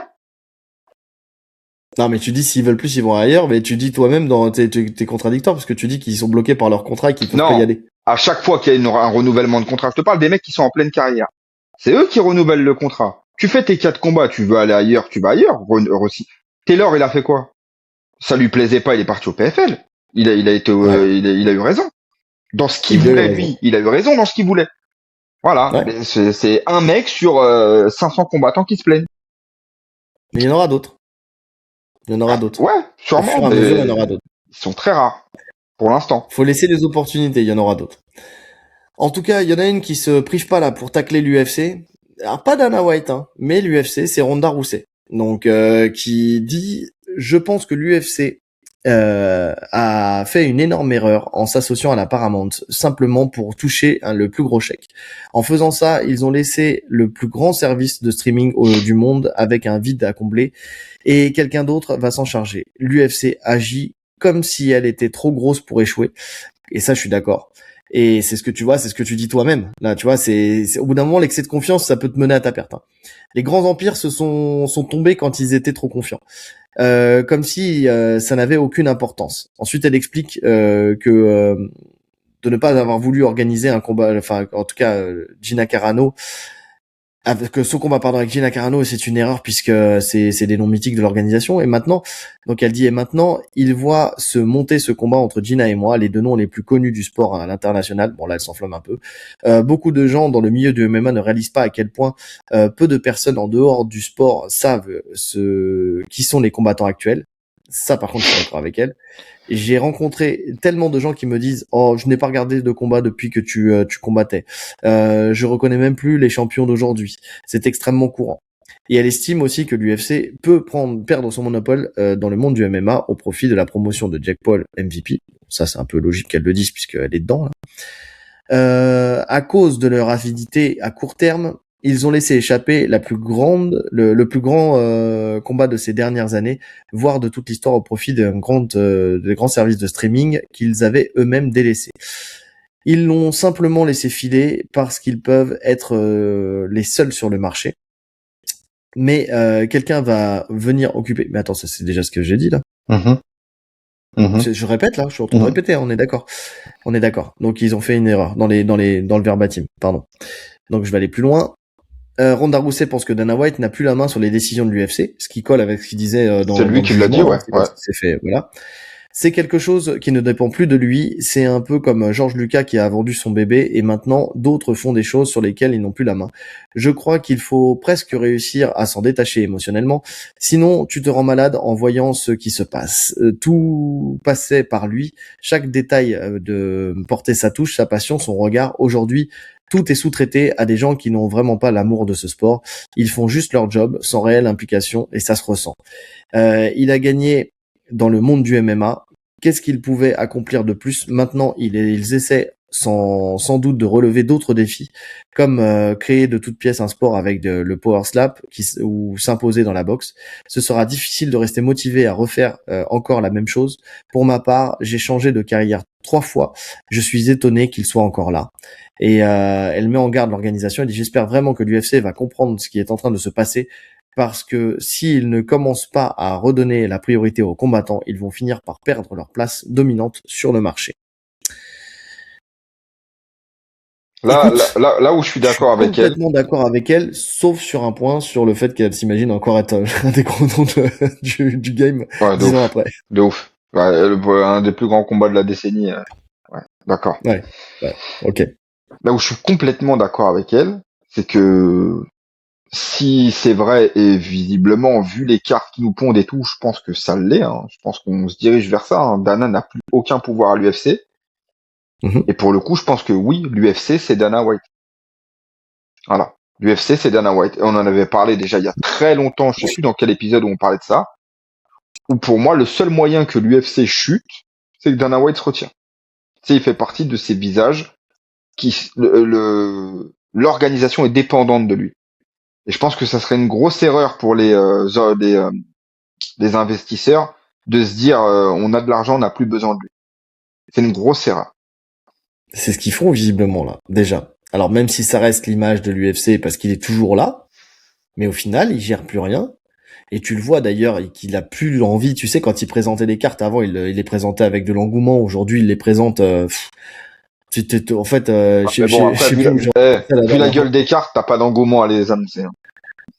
Alors, on est d'accord, mais tu vois ce que je veux dire, c'est-à-dire que là, c'est plus un visage, voilà, qu'on laisse là, tu sais, et puis c'est tout, ça s'arrête là. Mais oui, quand tu auras plus Dana White, quand tu auras plus Bruce Buffer, quand tu auras plus toutes ces personnes-là, c'est vrai que faudra voir comment l'UFC va réussir à se renouveler. Et tu vois, c'est marrant parce que tu disais il y a 5 minutes que l'UFC est intouchable et que ça fait 20 ans que j'entends ça et tout ça, mais il y a toujours un moment, un point de croisement, tu sais, qui fait que, tu sais, c'est comme toute courbe, hein, tu sais, tout ce qui monte finit par redescendre. Là, ils ont atteint leur paroxysme. Avec les 7 milliards 7, ils ont atteint vraiment le paroxysme. Mais ça veut pas dire que le fait d'avoir atteint ce sommet-là fait pas que là, justement, ils sont arrivés en haut de la courbe. Et puis 2026, c'est le début de la descente. En fait, tout simplement. C'est possible. Parce que là, ce qu'on entend, alors oui, c'est sûr que financièrement, ils vont s'en sortir. C'est sûr qu'ils vont attirer du monde, puisque avec la Paramount, ils ont un nouveau public. Un public qui n'y connaît que dalle, qui veut juste du sang et des larmes. Mais nous, là, moi le premier, et les gens qui m'envoient des messages, sur les réseaux sociaux, tu sais, c'est à moi qu'ils envoient les messages, et je vois ce qu'ils me disent les gens. Et j'entends les gens qui parlent autour. ils commencent déjà, on est en mars, donc janvier, février, mars, ça fait 3 mois, hein, la Paramount. Ils en ont déjà marre. Ils en ont déjà marre. Ils m'envoient des messages, ils me disent, eh, franchement, quel intérêt de regarder l'UFC là? Moi, personnellement, là, quand je dois parler de l'UFC, alors là, oui, ça nous fait parler parce que justement, on analyse ce qui est en train de se passer.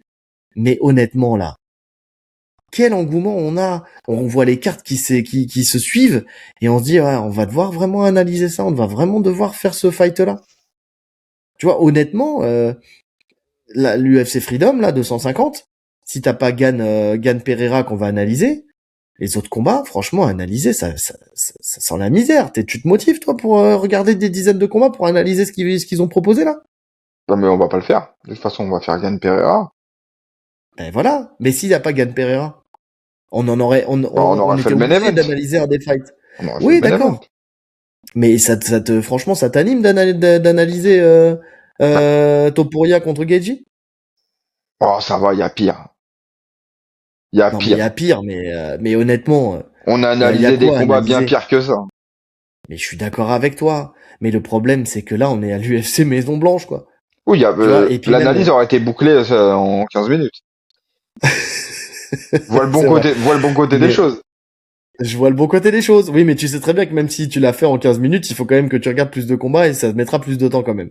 Mais quoi qu'il arrive, enfin, là, tu vois, là, je regardais justement, là, je passais les étapes, là. Comme je parlais avec Eric Cara hier par message. Tu sais, comme on parlait, tu sais, du potentiel, sa potentielle venue, tu sais, je regardais un peu les événements qu'il allait avoir. Donc je regarde et puis je passe les cartes et puis je me dis, ah ouais, oh, ouah, c'est dur là ce qui nous attend quand même, hein. C'est dur. Bah, on regardera pas l'UFC et puis c'est tout. Mais ouais, mais tu regardes pas l'UFC, on fait quoi nous? On arrête tout, c'est ça? C'est ça que t'es en train de me dire? Tu veux raccrocher les gants? Exactement. Exactement. Ouais, bah c'est bien ce que je pensais. De toute façon, ils vous aiment pas. Je vous le dis droit dans les yeux, dans la caméra, ils vous aiment pas. Non, mais c'est chaud. Tu vois ce que je veux dire? Il y a vraiment un truc où là, je sais pas, ça donne pas envie. Ça donne pas envie. Il y a Stéphane Azzali, il m'a envoyé un message, il m'a dit, hey, je vais prendre ma voiture, je vais aller voir des organisations locales. Je te jure, au moins, les mecs, ils arrivent en Clio 2 avec leur sac à dos. Et au moins, tu sais, j'aurais eu peut-être un meilleur spectacle qu'à l'UFC en ce moment. Alors, il exagère le trait. Mais Ouais, en vrai de oui, vrai, ouais, ouais, ouais. c'est un cri du cœur. C'est un cri du cœur. Oui. Non, mais ça, c'est vrai, hein. On n'est pas dans la meilleure période actuelle de l'UFC. Et visiblement, on continue dans ce sens-là. Donc, cette année, elle s'annonce compliquée, en tout cas. Alors qu'ils ont tout pour faire une Hein. dinguerie. Pour ça, t'es confiant là, mais je sais pas. On va voir. On va voir. Et surtout que MVP là, ils ont signé Ngannou. Donc il a été remercié par le PFL. Il va combattre contre Philippe Lins le 16 mai. Donc alors Philippe Lins, hein, c'est un lourd léger à la base, hein. C'est pas un lourd. Et quand tu vois le premier face à face, t'as compris de toute façon que c'était un lourd léger. Il y a un monde d'écart entre les deux niveau physique. Philippe Lins, c'est un ancien de l'UFC, 18 victoires, 9 KO, 4 soumissions, 5 décisions, 5 défaites, 4 KO. Il y en aura sûrement un cinquième. Et une décision. Ngannou a été remercié par le PFL et il a réagi à sa nouvelle signature. Il dit, pendant que le monde parlait, j'évoluais en silence. Le silence ne signifie pas l'absence. C'est le bruit d'un prédateur qui se rapproche. Revenir dans la cage, ce n'est pas juste un retour, c'est une reconquête. Mon retour en MMA exigeait une scène à la hauteur de mes ambitions et associer MVP à Netflix pour cet événement garantit que le monde entier aura les yeux rivés sur nous. Je suis prêt pour ce nouveau chapitre et j'ai hâte de divertir à nouveau les fans et de rappeler au monde que je suis et qui je suis pardon et ce dont je suis capable sur la plus grande scène. Il a aussi évoqué l'héritage parce que justement pour cette nouvelle signature, tu sais, justement on lui à juste titre on lui parle de sa legacy quoi et il lui dit très bien laisse-moi te dire ce qu'est un véritable héritage. Mon héritage aujourd'hui, c'est mes enfants restés à la maison. C'est ma famille qui a accès aux soins de santé, qui vit en sécurité, qui peut mettre de la nourriture sur la table et un toit sur sa tête. C'est un vrai héritage. Tu peux garder ton héritage à la Mohamed Ali ou ce que tu veux.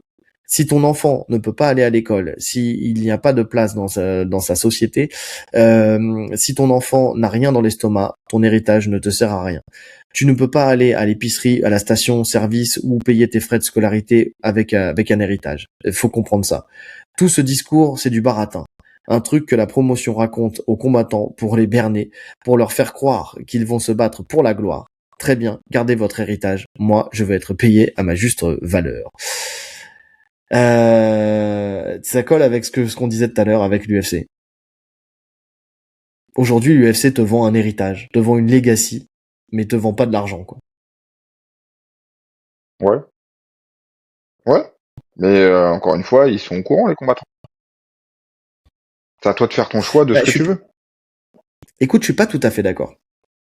Parce que tu sais, il y a ce petit truc là qui te dit que si tu atteins les sphères de l'UFC, tu vas quand même gagner relativement bien ta vie.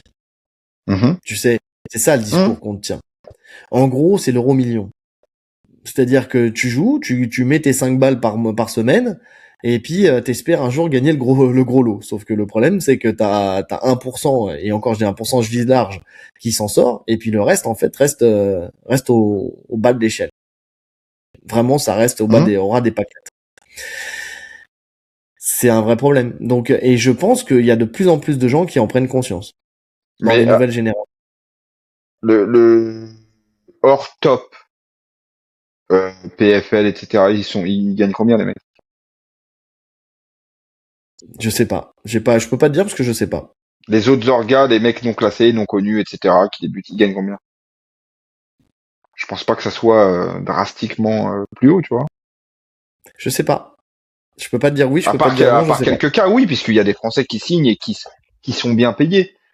Bah ouais. Mais c'est dans la masse, tu vois. Je suis sûr qu'il y a énormément de combattants aussi qui touchent une misère. Le MMA paye mal. Fin. L'UFC particulièrement parce que, en plus, c'est eux qui génèrent le plus d'argent, donc ils devraient être le moteur de ce financement où c'est eux qui devraient payer le mieux. Mais en règle générale, le MMA paye mal. Ouais, jusqu'au jour où t'auras une organisation qui paiera bien ses combattants. Ce que j'aime avec MVP, tu vois, c'est que déjà là j'étais en train de me faire la réflexion. Le PFL a organisé des combats de boxe pour Ngannou, mais MVP ils sont aussi capables de faire des crosses, tu sais, entre les deux disciplines. Ouais, ouais. Ngannou qui a bien ken le PFL quand même. Hein. Faut en parler. Hein. On va en parler. Attends, finissons là-dessus déjà. Donc il y a des crosses entre les deux disciplines potentielles. Tu vois, Ngannou, tu vois, s'il veut combattre demain, Bah même Jack Paul. tu vois, contre un Jack Paul ou même, oui, parce qu'il parle de lui arracher la tête, on est d'accord. Mais même au-delà de Jack Paul, même si tu vois, Anthony Joshua, il a combattu pour cette organisation-là, puisqu'il a combattu avec Jack Paul. T'as des possibilités de combattre en boxe anglaise. Donc déjà, tu peux faire la navette plutôt entre les deux. Mais surtout, s'ils suivent une logique de payer les combattants comme à la boxe anglaise, ça veut dire que très rapidement, les gens vont quand même gagner un peu plus d'argent. Alors certes, oui, ceux qui sont tout au fond, au bas du classement, effectivement, ils gagneront peut-être pas des 1000 et des 100, mais peut-être que plus rapidement, et c'est ça en fait qui est vendu dans les autres organisations, c'est que plus rapidement, alors t'atteins peut-être pas les mêmes sommets pour l'instant sur ce qui existe, hein, je parle pas d'MVP, t'atteins peut-être pas les mêmes sommets qu'à l'UFC, mais en soi, plus rapidement, t'atteins des sommes plus raisonnables, entre guillemets, qui te permettent quand même de vivre un petit peu mieux de ce qu'on comprend. Tu vois, quand tu commences à te classer, en fait, plus rapidement, tu arrives avec des meilleures sommes. Peut-être que MVP, là, ils auront une logique, en plus avec les fonds, les moyens de Netflix, pour pouvoir payer des gens avec plus de conséquences, plus rapidement, tu vois. Plus de conséquences, ça veut pas dire qu'ils vont gagner des 500 000. Hein. Mais s'ils gagnent déjà 50 000 par combat, c'est déjà pas mal. Tu vois, quand t'es pas très bien classé. Ouais. Ouais, faut voir. Maintenant, si tu veux parler, parce que je sais que ça te tient à cœur, parce que tu m'en as parlé la dernière fois d'Ngannou qui a ken le PFL. Vas-y, lance-toi, c'est ton Ouais. moment. Ouais, je suis désolé, je trouve pas ça très réglo. Parce que on tombe souvent, et même tout le temps en fait, et à raison, hein, sur les organisations qui ne sont pas respectueuses des droits des combattants. Je suis désolé sur cette affaire. Personnellement, je trouve que Ngannou, il a ken le PFL. C'est-à-dire qu'il a signé chez eux. Ils lui ont déroulé tout ce qu'il voulait. De ses dires, hein, c'est lui-même qui a dit j'ai signé un super contrat, ils m'ont respecté. Ils lui ont donné l'argent qu'il voulait. Ils lui ont assuré une super bourse pour son adversaire. Parce que ça faisait partie de son combat, tu vois. Super combat d'ailleurs. Que les deux soient bien payés, c'est parfait. Ils lui ont donné la présidence du PFL Africa, etc. Il s'est passé quoi? Un combat contre une merguez, parce que c'était une merguez. Hein. Vous venez vous le vendre comme vous voulez l'adversaire brésilien là. Oui, il avait gagné, je sais pas quoi, la ceinture heavyweight, le tournoi de poids lourd, je sais plus quoi. Eh, Contre Ryan Bader. c'était un autre monde d'opposition. Et après, il a fait quoi? Il a fait quoi? Même les apparitions publiques, c'était limite s'il venait. Non, il a chié à la gueule du PFL. C'est le Écoute, on sait pas. PFL a fait le plus mauvais investissement en misant sur Ngannou. Écoute, on sait pas. On sait pas parce que déjà, certes, il a combattu une merguez, mais ils avaient qui à lui mettre dans les pattes déjà pour commencer. Tu vois, Mais peu le problème importe. il est là. Non mais, Au-delà de non mais, l'adversité, peu importe en vrai. non mais, il est parti là, d'accord. Il est parti. Je pense qu'il va être mieux payé chez MVP. Ah Tu mais vois, ça, bon, voilà, mais ça c'est une oui, mais ça réalité. c'est sûr. Mais mais au final, tu vois, quitte à prendre une merguez, autant prendre, enfin, tu sais, de prendre une merguez dans une organisation, une merguez dans une autre, autant prendre celle qui te rapporte le plus d'argent, tu vois. Oui, mais Donc, donc évidemment, on est mais d'accord. Après, le PFL Afrique, on sait pas ce qui s'est passé en coulisses parce que visiblement il s'est pas présenté. Pourquoi? Parce qu'il y a eu un bisbille où en fait il a dit ok, vous faites le premier événement en Afrique, mais il y a pas d'Africains. C'est en fait le truc, c'est que lui il voulait promouvoir le MMA africain. Et mais en est-ce fait que tu te rends compte que même hormis cet événement et on en avait parlé, et je trouve ça compréhensible en Hmm, plus que bah il oui, y ait pas d'Africains sur la carte. Est-ce que dans les médias, tu l'as vu représenter plus que ça le PFL africain sur tout son contrat là? ouais, je sais pas, Moi, non, je l'ai vu mais après, plus combattre en boxe anglaise et développer sa carrière. Et encore une fois, il a raison s'il a cette opportunité. Je dis juste que c'est pas réglo. C'est pas réglo. après la question, est-ce qu'on suit suffisamment les actus du PFL pour On suit savoir les si actus françaises et Ngannou sort dans les actus françaises. Quand il y a un truc sur Ngannou, ça sort. Et on traite l'actu. On en aurait plus parlé si on l'avait vu. On l'a pas vu. ouais, je sais pas. Je sais pas parce qu'il suffit que les actus, enfin les sites d'actu qu'on cible ne parlent pas de ça et puis voilà. Tu sais on sait pas ce qu'il a fait en coulisses, tu sais pour le PFL Afrique, on sait pas. Ah, mais oui, en coulisses, on sait pas. Mais encore une fois, c'est Tu une vois. image qui vend Francis Ngannou. Ce qu'il fait en Oui. coulisses, on s'en fout. C'est sa présence qu'on veut voir. Ouais, mais sa présence en fait finalement dès le début ils étaient clairs sur le fait qu'il fallait dissocier la personnalité publique, le combattant et Francis Ngannou et le dirigeant du PFL Afrique qui était une autre casquette.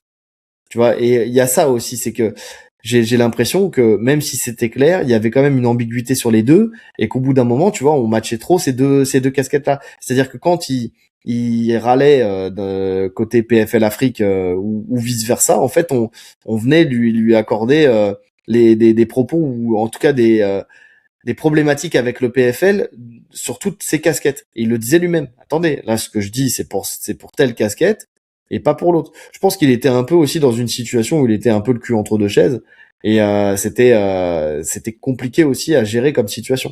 Après, il y a aussi le truc, là, ça vient de me revenir, c'est vrai qu'il a traversé des épreuves de fou pendant ce contrat-là, avec la perte d'un Ben enfant, oui, l'accident, etc. l'accident, exactement, Donc ça, c'est vrai que ça met une énorme pause dans ta carrière. Maintenant, il a quand même c'est vrai. combattu en anglaise. Non, le truc, en fait, il s'est vengé. L'UFC, ça l'a vacciné. Il veut être son propre patron, ok, Hmm. ça, je le comprends tout à fait. Mais à partir du moment où tu signes des contrats, t'es pas ton propre patron. Pour moi, dans ma vision, il a pas été réglo avec le PFL. L'UFC a profité de lui a profité du PFL. Voilà.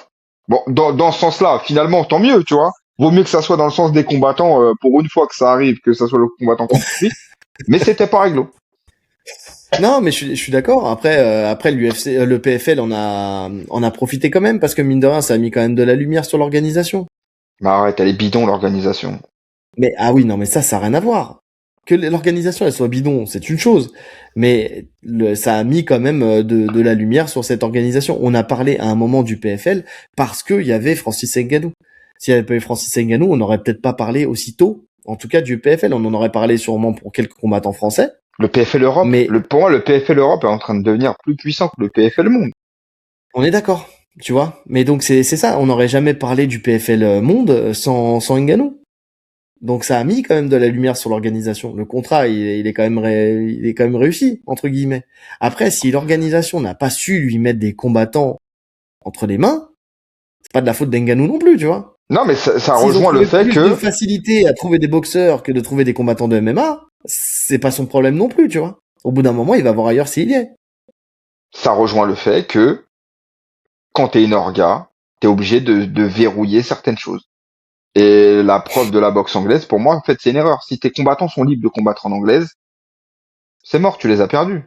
Qu'est-ce qu'ils vont revenir en MMA? Qu'est-ce qu'ils vont revenir en MMA? Pour prendre 70% de salaire en moins. Et ben, je pense que ça dépend. Parce que tu vois, là, avec MVP, là, si vraiment ils veulent vraiment changer les choses, et visiblement, quand il parle de changer les choses, et Jack Paul, ça fait longtemps qu'il en parle, c'est sur le côté financier dans le MMA, c'est que, en fait, les bourses soient les mêmes d'un côté comme de l'autre. Bah écoute, on C'est-à-dire que verra si tu ça. fais un J'ai hâte de combat en voir anglaise, tu vois, l'annonce des salaires parce qu'ils le feront.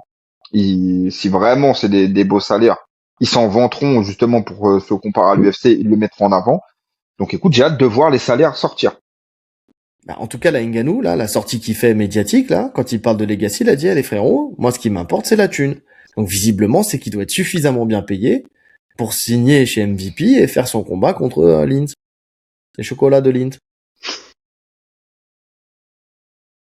Non, Donc, c'est mais ça, sur ça, c'est, évidemment qu'il a raison. Et Ronda Rousset, si elle revient, et elle aussi, elle parle du financier, c'est qu'elle touche un billet. Et Gina Carano aussi. Parce qu'elle, visiblement, elle doit payer la chirurgie. Tu sais c'est quoi le seul truc Elle a positif changé pour de tête, moi la peau. du Vas-y. retour de Ronda? C'est que j'arrête pas de revoir ces vidéos de shadowboxing, là, qui sont en train de tourner un peu partout. Et je suis mort de rire. Fou Ah rire ouais, moi sur aussi, fou je me rire. régale.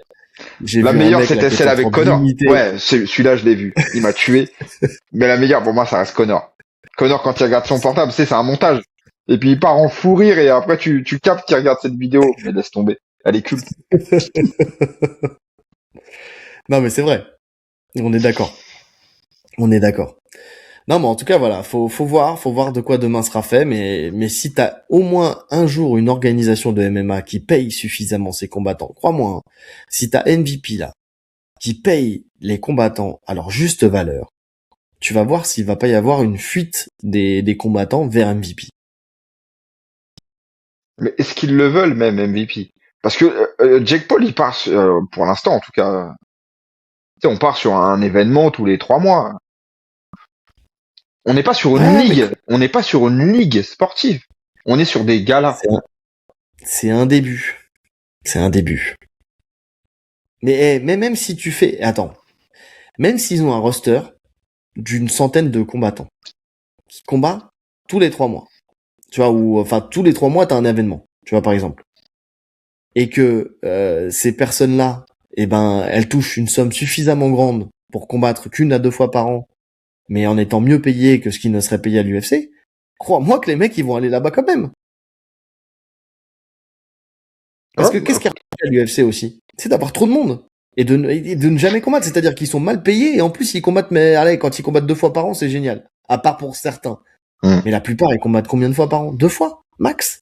Ouais, c'est vrai que le Ils roster sont est trop payés gros. 15 000 balles. Tu vois?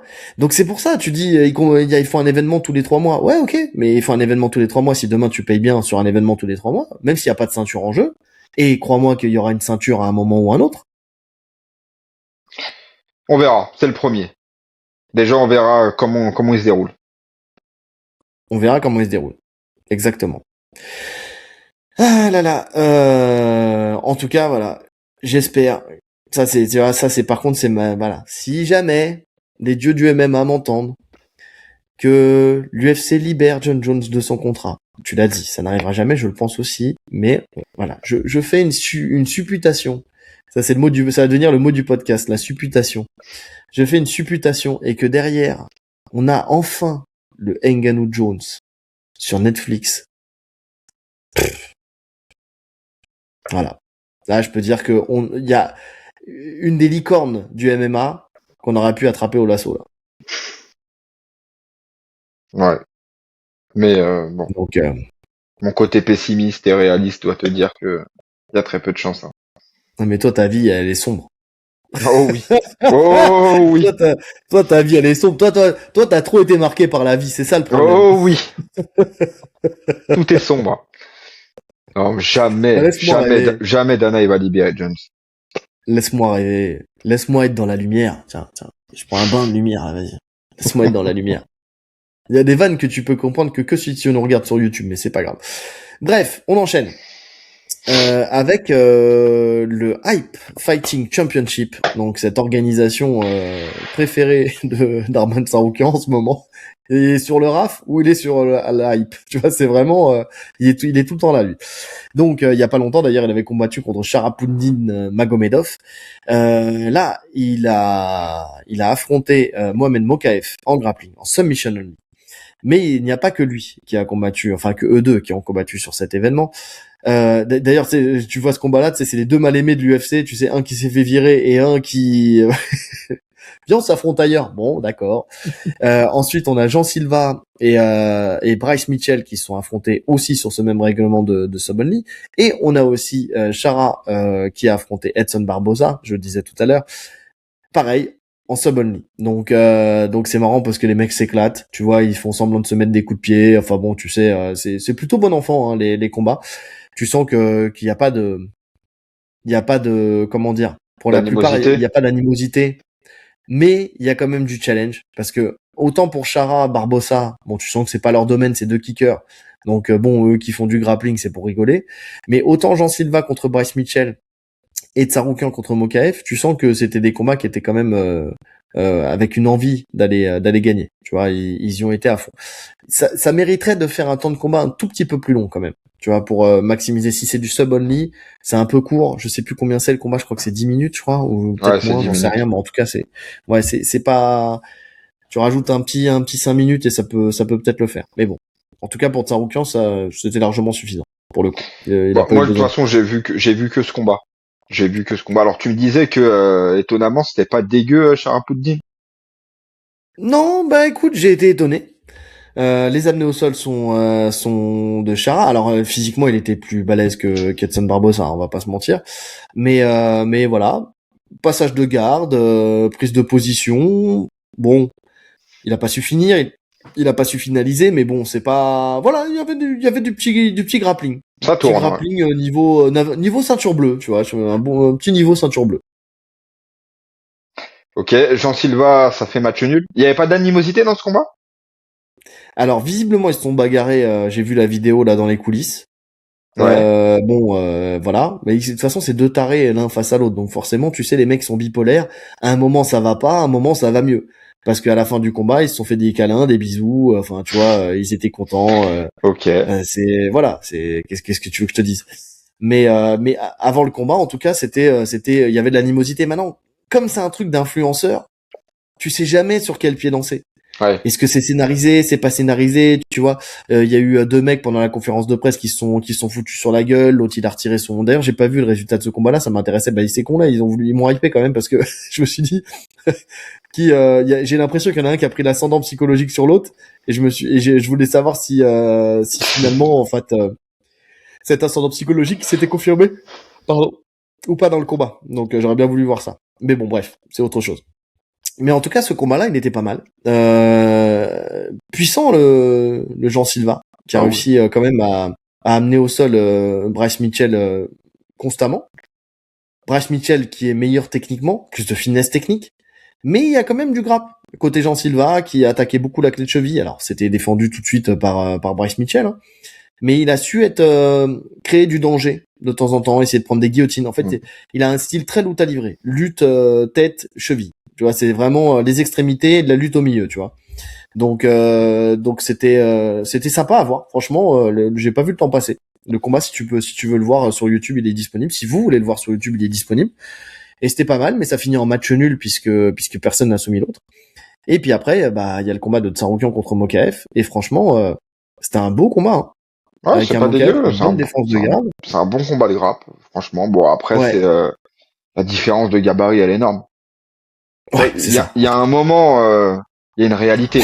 À ce niveau-là, tu peux pas compenser cette différence physique. C'est pas possible. Ça se compense si t'affrontes un mec du JJB et que toi, de ton côté, t'as l'avantage physique, une meilleure lutte, etc. Oui.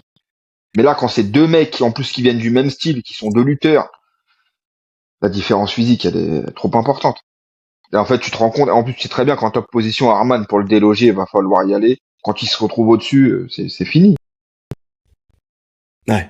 Et quand il se retrouve dans le dos, bah ça donne C'est un trop puissant. étranglement où Mais c'est Moshef comme ne t'as tape dit, pas. c'est bien défendu. Le dos. C'est très bien défendu au début. Enfin, il survit, il fait ce qu'il a à faire. Tu vois, il recompose, il reprend la garde. Tortue, il essaye de se relever, mais tu sens que c'est impossible. Ouais. Non, là, pour le coup, c'est vraiment au physique. Mais c'était pas dégueu à regarder. Bah, en tout cas, c'était mieux à regarder que le combat qu'on avait vu de lui contre Chara, quoi. Oui. Saroukian. Ah oui, clairement. Donc, mais déjà là, c'était pas un ring rond avec du monde autour. Là, c'était vraiment un ring normal où t'avais, enfin voilà, où ils avaient de la place aussi pour s'exprimer. C'était pas comme la dernière fois. Ouais. Donc, bon, écoute, en tout cas, ça se laisse regarder. Franchement, De toute façon, moi, je c'est pas kiffe. mal. Bon après, J'aime toujours autant ces concepts-là tu sais, d'organisation, alors que ce soit le RAF maintenant ou le hype là avec des mecs du MMA en fait. Moi, j'aime bien voir les mecs du MMA dans un autre domaine que le MMA. Parce qu'en plus, oui, t'apprends des choses. Et tu peux être agréablement surpris, comme là, tu me disais pour Chara, où ça te donne quand même des infos. Sur Hmm. avant, tu le voyais, tu disais, bah, s'il tombe, il est cuit. En fait, tu comprenais pas pourquoi les gens ils le soumettaient pas facilement et tout. Bah, tu te rends compte qu'en fait, bah, ça va. Il y a pire. Il a un peu de grappling quand même. Mm. Non, D'ailleurs, j'aime bien. si, c'est parce que là, tout à l'heure, je te disais que comment Jean Silva, il avait affronté il y a longtemps en compétition en grappling Mika Galvao et qui Ouais. s'était fait bon rouster, et ça c'est normal. Mais Mika Galvao, t'as vu qu'il y a un bout de vidéo qui est sorti où il combat avec Ramzat Chimaev. Non. T'as pas vu ça? Mm. Ils se sont vus sur un tapis, là, ils étaient en train de s'entraîner, et en fait, tu vois rien, tu vois que dalle. Mais putain, mais qu'est-ce que je donnerais pas pour avoir la vidéo de cet entraînement, en tout cas d'un des sparring des deux. Tu vois vraiment, parce que bon, ok, il y a un écart de gabarit qui est hors norme. Parce que il fait 110 kilos, là, Ramzat Chimaev, là où Mika Galbao, il doit être à 80 kilos, c'est peut-être quand il combat pas. Donc il y a bien 30 kilos d'écart. Mais il y a un monde normalement technique entre les deux. Et j'aimerais bien voir cette Ah, vidéo tu en verras entier. jamais. Je la verrai jamais. Mais Ça c'est fait un vrai partie problème. Parce de que, ces vidéos de sparring comme Jones, Gordon Ryan qui avait tourné un petit peu, un petit oh extrait. là là. J'aurais kiffé voir ça aussi, mais non, jamais. Jones, Gordon Ryan, Jones contre, comment il s'appelle, le mec de la lutte, là, Ouais. Gabe Stevenson. Il y a eu un petit bout de vidéo, là, qui est sorti la dernière Hmm. fois, là. Ouais, c'est vrai. C'est vrai, je te l'accorde. Mais j'aimerais bien. J'aimerais bien voir ce fight-là. Tu sais qu'ils pourraient vendre ces vidéos d'entraînement là une petite fortune. Hein. Bah, c'est ce qu'avait fait, souviens-toi, à l'époque du début des DVD. T'avais eu, après un ADCC, je crois, il y avait eu une session sparring entre Gordon Ryan, les frères Yotolo. Enfin, tu sais, t'avais tous les mecs qui étaient là, ils étaient sur le même tapis. Je me Et rappelle. je laisse DVD là, Ouais. d'ailleurs. Et tu les voyais tourner ensemble. Mhm. Ah, ça donne aussi des réponses, hein, en kimono et sans kimono. Ouais. Donc c'est cool. Tu sais, t'as accès à un tapis comme ça. C'est, enfin pour vous, pour les trois quarts qui nous écoutent, vous en avez rien à secouer. Mais nous, nous de voir ça, je te jure que c'est là où t'as les vraies réponses. C'est là où tu Ouais. kiffes. Moi, j'adore regarder les vidéos d'entraînement. Tu sais, de sparring à l'entraînement. C'est sympa de voir les chemins qui sont pris sans le tumulte de la compétition. Mm. C'est juste techniquement, factuellement, comment ça se passe. Donc ouais. Mais bon, en tout cas, ouais, c'était intéressant. Tu parlais du RAF, bah d'ailleurs, Tsaroukian il va recombattre au RAF contre Poulas. Hein. Ils vont refaire la revanche. Ils devaient s'affronter justement dans un truc de grappling et puis en fait, le RAF leur a sûrement dit ça va attirer du monde, faut que ça se passe chez nous, faut que ça soit nous qui Logique. diffusons ce truc-là, ce qui est logique. Bon, je n'attends rien de plus que le premier combat. De toute façon, peut-être qu'il y aura un peu plus de calme et de sang-froid du côté de Tsaroukian, mais même ça, j'y crois pas plus que ça. Donc bon.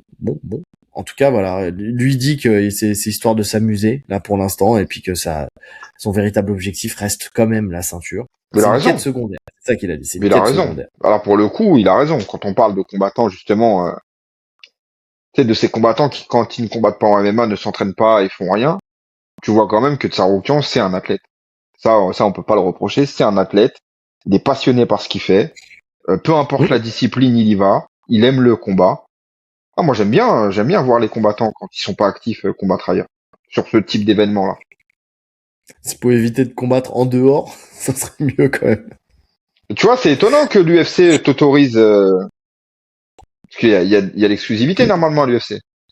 Non, tu peux. Alors visiblement, tu peux combattre hors MMA dans d'autres organisations comme ça, à la condition que ça soit pas un mois avant, tu sais, un fight, ou à Ok. partir du moment où tu annonces un fight, ou Donc quelque hors chose comme ça. MMA, ça veut dire que même un mec du JB, il pourrait faire la DCC s'il prévient, etc. Ça serait possible.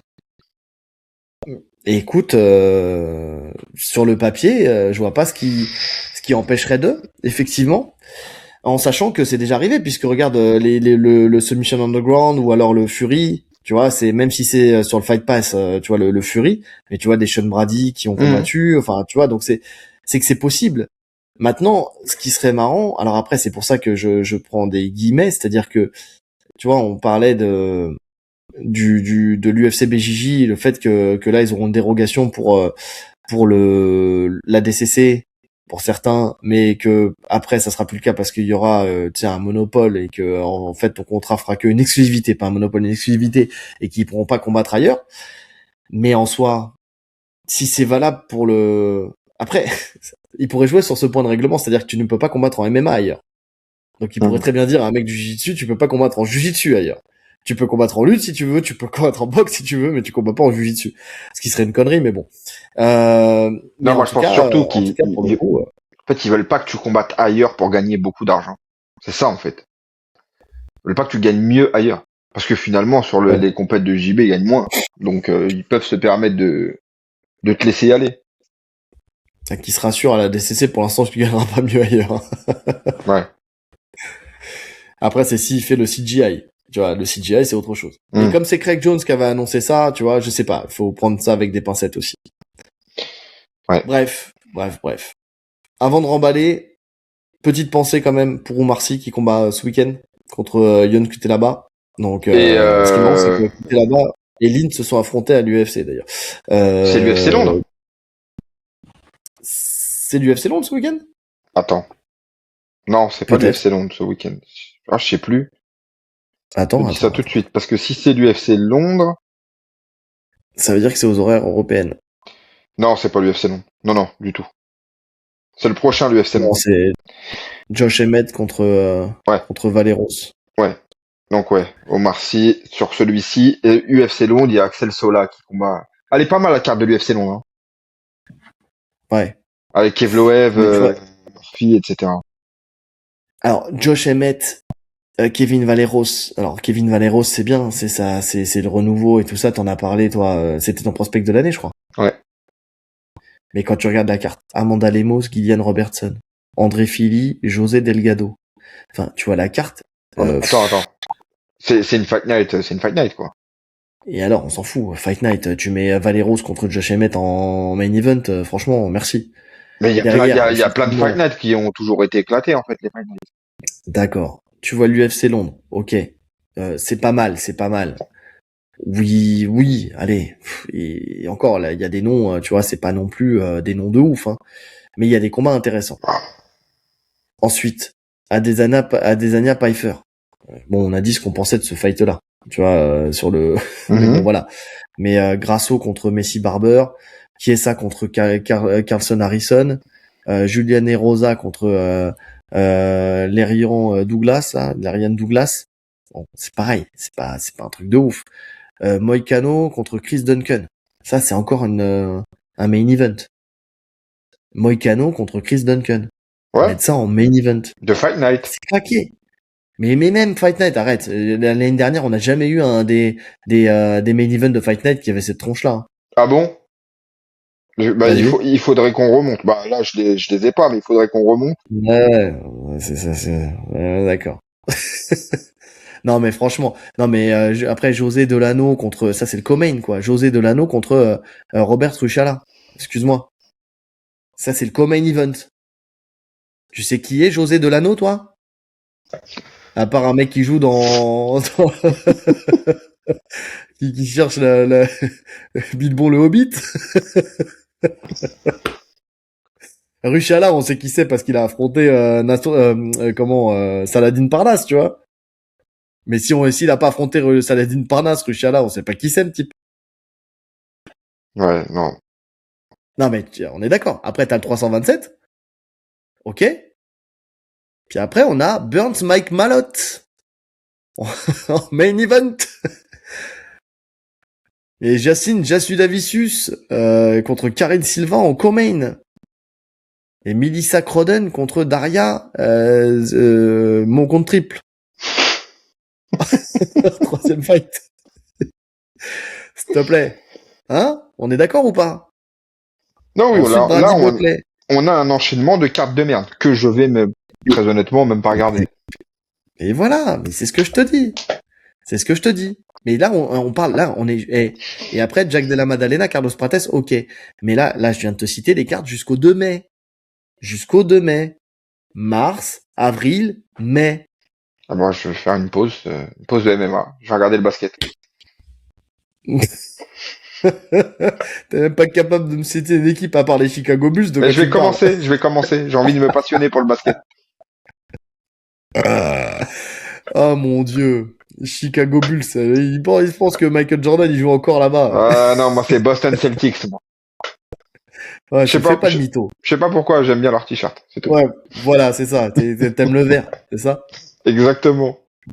Moi, je suis un fan des Lakers. Ah, Kobe Bryant, il était génial. Il a son âme. Donc, tu sais, le mec, il est là. Ah, Shaquille O'Neal, je l'ai vu la semaine dernière. Ah, c'était un highlight sur YouTube, frérot. Ah ouais, mais bon, je le trouve plutôt pas mal. Ah, mon Dieu, le mec, il pense que Dennis Rodman, il est encore là-bas sur les parquets. Le mec, Ah, il sort Dennis tous les noms à Rodman. l'ancienne. Il était Et stylé, ça se voit Dennis que Rodman. j'ai arrêté le basket il y a longtemps. Ah, on se rappelle de son film, Double Impact. Bah, double team, double Double team, team, avec Jean-Claude team, Van Damme. avec Jean-Claude Van Damme. Ah les gars, si vous n'avez pas les vrais refs aussi, on peut rien faire pour vous. Hein. Double team dans le Colisée, bagarre dans le Ouais, Colisée. Ah les gars, il faut regarder les double films à team. l'ancienne. Tu Double sais team. quoi, double team, c'est le mot de la fin, de toute façon. On peut pas faire mieux, là. C'est vrai. C'est vrai. Bah tu sais quoi, c'est le moment. En plus du double, tu sais, ça sera double mot de la fin. Tu vois justement, on le dit à la fin et c'est le mot de la fin. Donc ouais, mettez-nous double team en commentaire et surtout donnez-nous vos bonnes refs, vos bons souvenirs de films à l'ancienne, c'est de ces nanars là de l'époque. Là, j'ai parlé avec un collègue à moi, Rémi Cholet, cette semaine là. Lui, à chaque fois, il m'appelle Franck Dux. Donc, on était là en train de se refaire toutes les bonnes répliques des films à l'ancienne de Jean-Claude Van Damme. Est-ce qu'il bouge comme moi? Le C'est boxeur. Sacha Alix. Sacha Alix, il a fait la ref justement là. Tu vois, c'est exactement ça. Mais ouais, le No Man's Land. Ok, USA. La première en partant de Ah, putain. Ah, ah, il attends, faut avoir non, les ça bonnes c'est répliques. Bloodsport, ça. C'est Bloodsport, bien sûr. Bloodsport. Le Dim Mac. Moi Et c'est ça, Big Mac. c'est Big Mac. Allez, ciao cadeau. Ah, non, non. Ah, mon cher Rolly, un jour, il va falloir qu'on se fasse un marathon, Jean-Claude Van Damme. On se mate ça, on s'en regarde deux, trois, et on se régale. On On va les même choisit, pas, bon, c'est ce qu'on on va peut même choisir, pas mais... aller au bout. On va citer toutes les répliques avant le personnel. C'est insupportable. Ouais, mais c'est ça qui est drôle. On vous a parlé la dernière fois de Limoges, le chemin, la Coupe de France de Bugey, où on était parti à Limoges. Ah, bah, 5 heures de route, 5 heures de réplique de Jean-Claude Van Damme, les amis. Et ouais. Imbattable. Imbattable. Bref, on a fait le tour de ce Restons connectés numéro 115.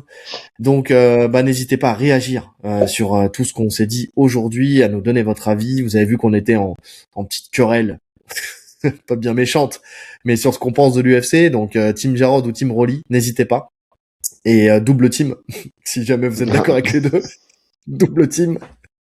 Et puis en attendant, likez, commentez, partagez, cliquez sur la cloche des notifications pour ne rien rater, les 5 étoiles sur toutes les plateformes de podcast, le lien Tipeee en description si le cœur vous en dit, et le lien vers un porte-fight avec le code TATAMI10 pour avoir 10% de réduction sur tout le site. Et puis nous, il nous reste plus qu'à vous souhaiter une bonne journée, Ou une bonne soirée. en fonction de l'heure à laquelle vous nous écoutez. Allez, salut! Salut!